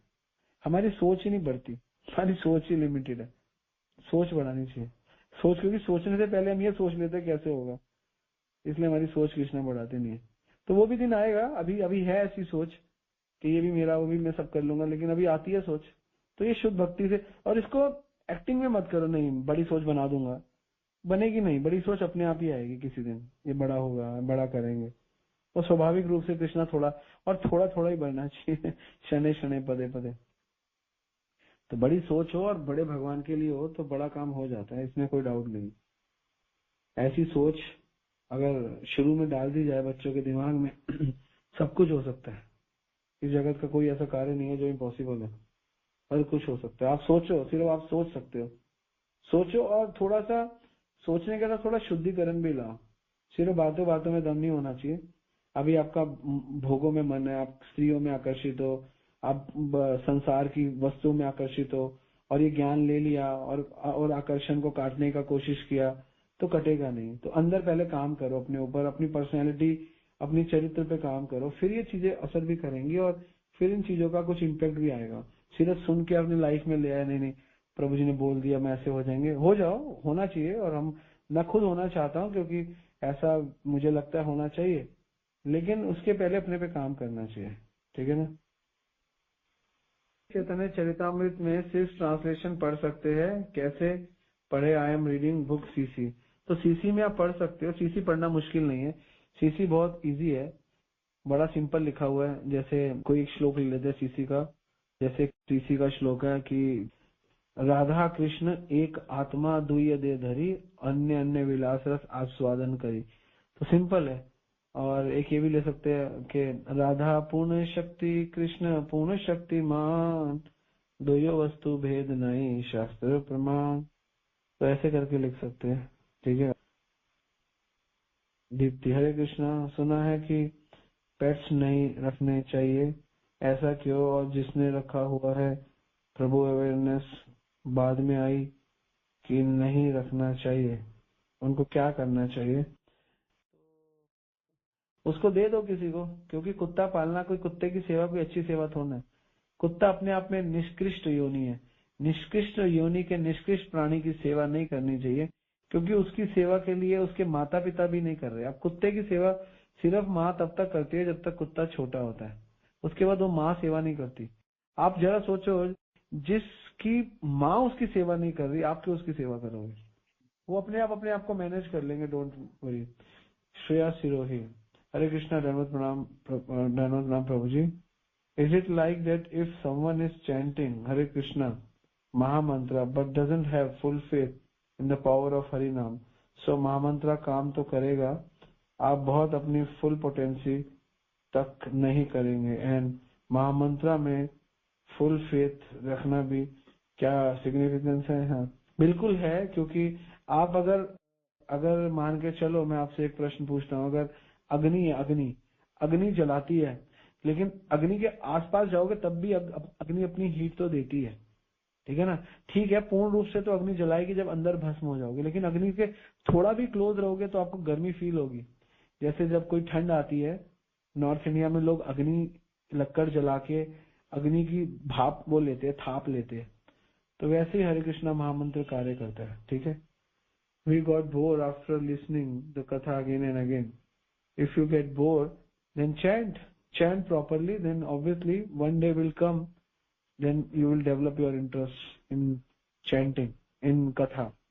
तो ऐसे कथा बनाने के लिए सबसे सुंदर जो रास्ता भागवत बताती है कि क्या बताती है? श्रवणाम स्वकथाम कृष्ण पुण्य श्रवण कीर्तनम। आपको अगर अपनी कथा, क्या श्लोक है वो? बड़ा सुंदर श्लोक है ना, शुशु श्रद्धानस्य वासुदेव कथा रुचि स्यात् महत सेव्य विप्र पुण्य तीर्थ निवेशना। अगर आप कहीं भगवान की कथा में इंटरेस्ट नहीं है और नहीं लग पाता, तो क्या करो? शुशु श्रद्धानस्य वासुदेव कथा रुचि, वासुदेव की कथा में रुचि लगाने के लिए स्यात् महत सेव्य विप्र पुण्य तीर्थ निवेशना। साधु संतों की सेवा करने से भगवान के नाम में रुचि आ जाती है। जो लोग साधुओं की सेवा करता है उसका फल यही है कि उनकी भगवान के नाम में रुचि आ जाती है, ठीक है। तो भगवान के सेवक हैं, उनकी आज्ञा का पालन करते हैं, तो फिर यमराज ने अपने दूतों को अजामिल के पास कैसे भेज दिया? नहीं, उन्होंने नहीं भेजा। आपको एक सेवा मिली है, जैसे मैंने आपको बोल दिया, एक इंस्ट्रक्शन दे दी कि जाओ और जितने भी इस मार्केट में पापी लोग हैं, सब लोगों को ये वस्तु दे आओ। तो आपको लगा कि सारे पापी लोग हैं, मैं दे आता हूँ, तो वही सेवा कर रहे हैं। वो ऐसा नहीं है कि उनको नहीं लगा। प्रभु जी, एक और यमदूत क्यों है और विष्णु दूत 4 क्यों हैं? साथ में यमदूत काले डरावने क्यों? एक्चुअली यमदूत और विष्णुदूत 4 इसलिए क्योंकि भगवान विष्णु की 4 चतुर्भुज में रहते हैं, तो उनके दूत है, तो सब जगह से 4 विष्णुदूत होते हैं। और दूसरा यमदूत 3 क्यों है? क्योंकि यमदूत बेसिकली सत्वगुण, रजोगुण, तमोगुण में, तीनों गुणों में रहने वाले को दंड देते हैं, तो भयानक है तीनों में। तो ये एक मुख्य रीजन है, ठीक है। प्रभु जी, एक क्वेश्चन ये था कि कुछ दिन पहले मैं मंदिर में था, पंजाबी बाग इस्कॉन, तो मैं जपा कर रहा था, तो एकदम से मेरे पास एक डिवोटी आया और वो मुझे कुछ ऐसे सिद्धांत गाइड करने लगे जो कि श्रील प्रभुपाद जी ने जो हमें रूल्स दिए हैं उससे बिल्कुल ही अलग थे, और वो बहुत ही ज्यादा इम्पर्सनल रियलाइजेशन और परमात्मा रियलाइजेशन पर ज्यादा फोकस कर रहे थे। उनको सुन के मैं बहुत विचलित हो रहा था। तो ऐसा डाउट मुझे आ रहा था कि अगर हम, क्योंकि मैं वैसे नॉर्मली भले ही अगर आसपास संसार में बातें सुने उससे भले ही ना विचलित हूँ, बट क्योंकि इस्कॉन में आके मैंने ऐसा सुना तो मुझे लगा कि नहीं, ही इज अ वैष्णव, वो जरूर कुछ यूजफुल बता रहे होंगे। बट मैंने ट्राई किया, मैंने बुक से देखा, बुक से भी उनकी बातें कहीं ऐसे मैच नहीं हो रही श्रील प्रभुपाद जी की बातों से। तो ऐसे में क्या कर? उन्होंने बोला कि तो मेरा जपा कंप्लीट नहीं हुआ, तो मैं कीर्तन के थोड़ा सा पास बैठ के जपा कर रहा था। तो उन्होंने बोला ऐसे पास में बैठ के नहीं करते। और उसके बाद उन्होंने बोला कि भगवान आपके बाहर नहीं, बाहर कोई भगवान नहीं है, सिर्फ अंदर ही भगवान है। आपका नाम जितना छोटा होगा उतना अच्छा होगा। राम नाम लो, सांस के साथ लो। और उन्होंने ऐसे पूछा कि आपको कितना टाइम हो गया चैंटिंग करते हुए? तो मैंने बोला जैसे 6 मंथ्स हो गए। उन्होंने बोला बहुत है, इतने में तो आप माला हटाओ और अपना नाम करो। तो उस पर मेरे को बहुत डाउट हुआ। पता नहीं वो कौन था, but hardly aware of it, ऐसा कुछ नहीं है। इति षोडशक नामना कली कलमश नाशनम नातर परंतर उपाय सर्वेदेशु दृश्यते। ये 16 अक्षरों का नाम पूरे कलयुग का नाश करेगा। नातर परंतर उपाय, इससे अच्छा कोई उपाय नहीं है। सर्वेदेशु दृश्यते, और सारे वेदों का अध्ययन करने के बाद नारद जी ब्रह्मा जी को नाम दे रहे हैं। और पहली बात, ये बात ठीक है, कीर्तन हो रहा हो तो कीर्तन में रहो, वो स्थान छोड़ दो, नाम नहीं लो, क्योंकि इससे नाम प्रभु का अपमान होता है। क्योंकि कीर्तन itself is a dancing mood, उस मूड में आ जाओ। और कीर्तन में जप मत करो, और जप करते समय कीर्तन मत करो, ये सिस्टम ठीक है। इसमें गलत, ये पॉइंट गलत नहीं है। लोग क्या करते हैं, कथा में जप करते हैं, तो या तो अपना टाइम खुद ही निकालो। अब कीर्तन हो रहा है तो कीर्तन में मजा, अगर आपको लग रहा है कि आपको जपा अभी करना, आगे आपके पास टाइम नहीं है, तो कहीं अलग जाके आप भगवान का नाम लो, डेट इज ओके। बट केवल राम नाम लेना, 6 महीने में भगवान निकल आएंगे, ऐसा कुछ नहीं। 6 महीने में क्या, बहुत जन्म करी यदि श्रवण कीर्तन तभी ना पावो कृष्ण प्रेमधन। बहुत जन्म तक भी श्रवण कीर्तन करने तक प्रेमधन नहीं मिलता। ये तो 6 महीने कुछ भी नहीं है। किस क्षण मिल सकता है, जिस क्षण आपको अपने गुरु वैष्णव के छात्रों पे विश्वास हो और उनकी आज्ञा का पालन करो और सही तरीके से सही मेथड को फॉलो करो। तो ऐसे लोग आते रहते हैं मंदिरों में, अपना मत देते रहते हैं, तो वो कोई मंदिर का फुल टाइम नहीं होगा, ऐसे चलता फिरता व्यक्ति होगा। प्रभु चलते फिरते हजारों लोग आते हैं, ठीक है ना, मंदिर में कितने लोग आते हैं, सब अपना मत देते हैं। तो ऐसे मतों की क्या वैल्यू है, आप विचलित क्यों हो रहे हो? तो आप किसी ऑथेंटिक सोर्स से सुनो ना। आप इस्कॉन में आ गए हो, आप सोच रहे हो कि कोई भी आता जाता, तो कोई भी चलता फिरता आ सकता है, कोई मना थोड़ा है मंदिर में आना। कोई मंदिर में आता है, कोई मना थोड़ा करते। मंदिर में कोई भी आ सकता है, कोई भी अपना मत दे सकता है। लेकिन ये जिसने आपको दिया उसको कुछ आता नहीं था, वो अपने हिसाब से आपको कुछ गलत बोल दिया। लेकिन मंदिर का ब्रह्मचारी जो होगा वो ये कहेगा कि माला छोड़ो, राम नाम करो, 6 महीने में भगवान मिल जाएंगे। एक जगह मैं गया, वहां पे मेरा सेमिनार रखवाया ये हरिहर प्रभु ने और राधा गोकुलानंद प्रभु ने, इनके यहाँ पे, इनके ऑफिस में। तो वहां पे एक पागल व्यक्ति था, कहते हैं 5 मिनट में भगवान प्रकट कर दे। तो वहां पे क्या हरि नाम करते हैं, वो मूर्ख आदमी। उससे मैं क्या बहस करूं? पहले तो मुझे लगा मैं इससे बहस करूं, मैं 5 मिनट बोला, मैंने कहा, मैंने अपने आप ही सोचा ये पागल है, इससे कोई फायदा नहीं है बहस करने का। ऐसे इन लोगों से बहस करने का मतलब भैंस के आगे बीन बजाना। 5 मिनट में कामी व्यक्ति, गुस्से वाला, मूर्ख व्यक्ति, वो क्या भगवान को 5 मिनट में प्रकट करके देगा, है कह रहा 5 मिनट प्रकट कर दूंगा। तो मूर्ख था वो व्यक्ति, फिर वो कभी भक्त नहीं बन सकता। वो व्यक्ति पे कभी भगवान की कृपा नहीं होगी। और मैं लिख के देता हूँ ये बात, मैं मतलब ये नहीं, मैं किसी अहंकार में नहीं बोल रहा ये बात, वो कभी भक्त नहीं बन पाएगा। ऐसे व्यक्ति कभी नहीं, वो बहुत जन्म करे, वो कितना प्रयास कर ले, वो कभी कृष्ण को समझ, वो एक्चुअली कृष्ण का अपराधी है। वो कृष्ण को बहुत चीप, सस्ता, बेकार, टिकाऊ, बेकार समझता है। कृष्ण ऐसे लोगों की रेंज से बहुत दूर है, ठीक है ना। तो वो ऐसे लोग हैं, तो ऐसे बहुत लोग मिलते हैं। आप इन लोगों को ज्यादा बॉदर मत करो और विचलित मत हो, अच्छे सोर्स से सुनो, अच्छे सोर्स के प्रति आकर्षित हो। ऐसे चलते फिरते लोग बोल रहे हैं, कोई ब्रह्मचारी होता, कोई मंदिर का फुल टाइम, वो ऐसा नहीं बोल सकता। ऐसे बोलते हैं तो बोलने दो। हाँ, लेकिन एक चीज अच्छी बोली, कीर्तन में रहो, जप में, दोनों इकट्ठे मत करो। नए भक्त ऐसा करते हैं, लेकिन करना नहीं चाहिए। अगर कीर्तन में, अगर आपको अर्जेंट आगे टाइम नहीं है तो कीर्तन से बाहर निकल जाओ। को मैं 5 मिनट में आ रहा हूँ, 10 मिनट में 2 माला करके आ, 3-4 माला करके अलग से आ जाओ। क्योंकि इससे क्या ना, एक तो डेकोरम खराब होता है, लोग सोचते हैं कि नाम भी कर लो कीर्तन में, तो कीर्तन में लोग एंजॉय नहीं कर पाते। और आप जब नाम लेते लोग आपको देखते हैं और आपको भी सोचते हैं आपके बारे में कैसा भक्त है। पर प्रभु जी तो हमेशा बोलते हैं, तो कीर्तन में रहो, कथा में रहो, और जप में रहो। बस ये आप अपना सिद्धांत बनाओ, ठीक है। हरे कृष्णा। हरे कृष्णा, धन्यवाद, प्रणाम प्रभु जी। और प्रभु जी मुझे ना शेयर करना था, जैसे कि 2-3 हफ्ते में या 1 महीने में कभी कभी ऐसे होता है, बहुत रेगुलर तो ये इंसिडेंट नहीं होता, 2-3 हफ्ते में या महीने में कभी कभी होता है कि जैसे मैं कभी घर में अकेले सो रही हूँ या फिर कभी अंधेरा है, तो मुझे ना, या कभी भी कहीं मैं अकेले हूँ ना, तो मुझे ऐसे विजुअल्स दिखाई पड़ते हैं या मेरा माइंड मुझे देता है। और वो विजुअल्स ना, मुझे ऐसा लगता है कभी मुझे ब्लूइश पैर कुछ दिखाई दे रहा है, लाइक थोड़े कृष्णा से रिलेटेड या प्रभुपाद से रिलेटेड दिखाई देते हैं।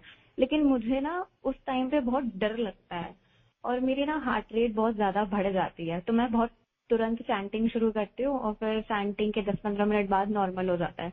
तो मुझे डाउट ये आता है कि अगर मेरा माइंड मुझे भक्तों का विजुअल दे रहा है या कृष्ण का विजुअल भी दे रहा है, तो मुझे डर क्यों लगता है? हाँ, तो कोई भी चीज जब नहीं होती है तो डर लगता है, और ऊपर से हमें डर लगता है मरना जाए, हमें डर लगता है कि कुछ हो ना जाए, अभी ये हो जाए, तो सब चीजें लगती है। हमारा नेचुरल हमारी बॉडी वैसा करती है, ठीक है ना, क्योंकि और कहीं ना कहीं भगवान आपको अपना एक्सपीरियंस भी दे रहे हैं, तो अच्छा है। धीरे धीरे अभी भगवान शक्ति भी दे देंगे नहीं डरने की, ठीक है ना। तो भगवान की चैंटिंग करो। ये मुझको भी होता था, मेरे को लगता था मैं मरने वाला हूँ, सांस बंद हो जाते थे, बाहर नहीं निकल पाता था। एक बार तो मुझे अपना सपना याद है, मैं सपने में लग रहा कि मैं मर रहा हूँ, और मेरे को लग रहा है मैं सपना भी ले रहा हूँ, बाहर निकलूं, सपने से बाहर नहीं निकल पा रहा। फिर मेरे को कहा क्या करूं, सपने से बाहर नहीं निकल पा रहा, ये सपना ही है क्या, मैं सही में मर गया, बहुत सारा। फिर मेरे को कुछ कंफ्यूजन बहुत सारा रहा। फिर मैंने सोचा क्या कर सकता हूँ, मैंने बोला हरिनाम करता हूँ। हरिनाम तो उसी समय माइंड ने थ्रो किया कि हरिनाम करता हूँ। जैसे कि हरे कृष्ण कृष्ण कृष्ण हरे हरे, हरे राम राम राम हरे। एकदम से नींद खुली, सपने से बाहर ऐसे सांस लिए, तो और विश्वास हो गया कि हरि नाम तो आपको सब मुसीबतों से भी बाहर निकाल सकता है। तो कई बार भगवान रियलाइज कराते हैं, इसमें कोई डरने की बात नहीं है। तो डर आए तो भी अच्छी बात है, नहीं आए तो भी अच्छी बात है, लेकिन कुछ भी आए लेकिन भगवान का नाम याद आ जाए उस समय, और भगवान याद आ जाए, गुरु याद आ जाए ना, बस कल्याण हो जाएगा। तो जो जो जो प्रिपरेशन होती है ना, life is a preparation, that is examination. तो जो प्रिपरेशन होती है बाहर आ जाती है, ठीक है। हरे कृष्ण। हरे कृष्णा प्रभु जी, दंडवत प्रणाम। प्रभु जी, हम जॉइंट फैमिली में रहते हैं इकट्ठे ही, तो बड़े भाई साहब हमारे साथ ही रहते हैं। काफी से उन्होंने अपने बारे में अलग घर भी लिया उन्होंने। मुझे ना टेंशन हो रही है कि सारी जिम्मेदारी हमारे ऊपर ही आ जाएगी, मैं कैसे करूंगी बच्चों के साथ में रह के। देखो, भगवान के जो भक्त है ना, जो भगवान की भक्ति करता है और जो भगवान की भक्ति में भगवान के प्रति सिंसियर होता है, तो पहली बात है याद रखो, भगवान उसके जीवन में कुछ भी करते हैं ना, भगवान द्वारा घटित होता है। तो भगवान जो करे ना, जाहे विधि राखे राम, ताहे विधि रहिए, सीताराम सीताराम सीताराम कहिए। जो घटना आपके सामने आ रही है, जो परिस्थिति आ रही है, उस परिस्थिति को भगवान की कृपा समझ के उसको जीवन में उतार लो। आप समझा सकते हो, समझाओ, नहीं समझ रहे, वो अपने बारे में सोच रहे, तो कृष्ण आपको भी एक इंडिकेट कर रहे हैं कि आप भी अपने बारे में सोचो, और अपने बारे में नहीं, कृष्ण के बारे में सोचो। क्या पता आप कृष्ण बहुत अच्छा कर रहे हो आपके लिए, आपको ऐसा लग रहा हो कि गलत हो रहा है, क्या पता आगे कुछ गलत होने वाला था, कृष्णा ने अभी छोटा करके आप लोगों के अंदर सुंदर संबंध, बाद में क्या पता लड़ाई झगड़ा होता बड़ा, अभी प्रेम से सब अलग हो रहा है, तो संबंध बना रहे, ठीक है। और हो सकता है कि कुछ अपॉर्चुनिटी आपको और मिल जाए, कुछ आप खुद ही कह रहे हो कि हमारी धन संपत्ति बढ़ रही, बटेगा तो कुछ ना कुछ अच्छा ही होता है। भगवान सब कुछ गलत नहीं करते, क्योंकि हम साथ रहते हैं ना किसी से, तो उससे आसक्त हो जाते हैं। तो ये है रीजन। तो इसलिए सोचो कि मेरे को ऐसी आसक्ति चाहिए कि मैं भगवान के साथ रहूं, और जो मैं आज अपने जेठ और जेठानी के लिए रो रही हूँ, तो कभी सोचो कृष्णा मैं आपके लिए ऐसा कब रोऊंगी कि आपसे जन्मों जन्मों से मेरा एक बिछड़ाव है, लेकिन मेरे को आपसे बिछड़ाव का दुख नहीं है, लेकिन हाँ इनके साथ मुझे दुख है बिछड़ाव का।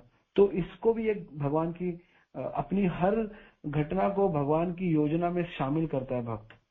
सोचो भगवान की योजना है कि भगवान चाहते हैं कि उतना अब रोऊं मैं भगवान के लिए, उतना मैं अब भगवान के बिछोया फील करूं। तो ये भगवान क्या पता आपको रियलाइज करा रहे हो, तो अब ऐसे समझो कि अब मुझे इस पे कार्य करना है, तो आपको शांति मिलेगी। और कृष्ण के बारे में सोचो, और कृष्ण कैसे गोपियों से इतने साल दूर रहे, कितने पीड़ा में थी गोपियां, कितनी पीड़ा में थे कृष्ण। इसको विप्र लंबा भाव कहते हैं, भक्ति का सबसे बड़ा भाव। और इसीलिए भगवान हमें मिलते नहीं जन्म, हमसे दूर रहते हैं, बहुत दूर रहते हैं, गोलोक में हम दूर रहते हैं। तो क्यों भगवान दूर रहते हैं हमसे? लोग सोचते हैं भगवान हमसे प्रेम नहीं करते, भगवान प्रेम हमसे करते हैं, उस प्रेम को जागृत करने के लिए दूर होते हैं। अब मैं दूर हूँ, अब दूर का वो जो डिस्टेंस है वो तो फील कर, तो फील करो। अगर आपको अपने जेठ अपनी जेठानी से वीरे फील हो रहा है, तो सिमिलरली जैसे उनसे वीरे फील हो, उसी समय भगवान कृष्ण से, चैतन्य महाप्रभु से अपना वीरे फील करो, तो आपको बहुत शांति मिलेगी।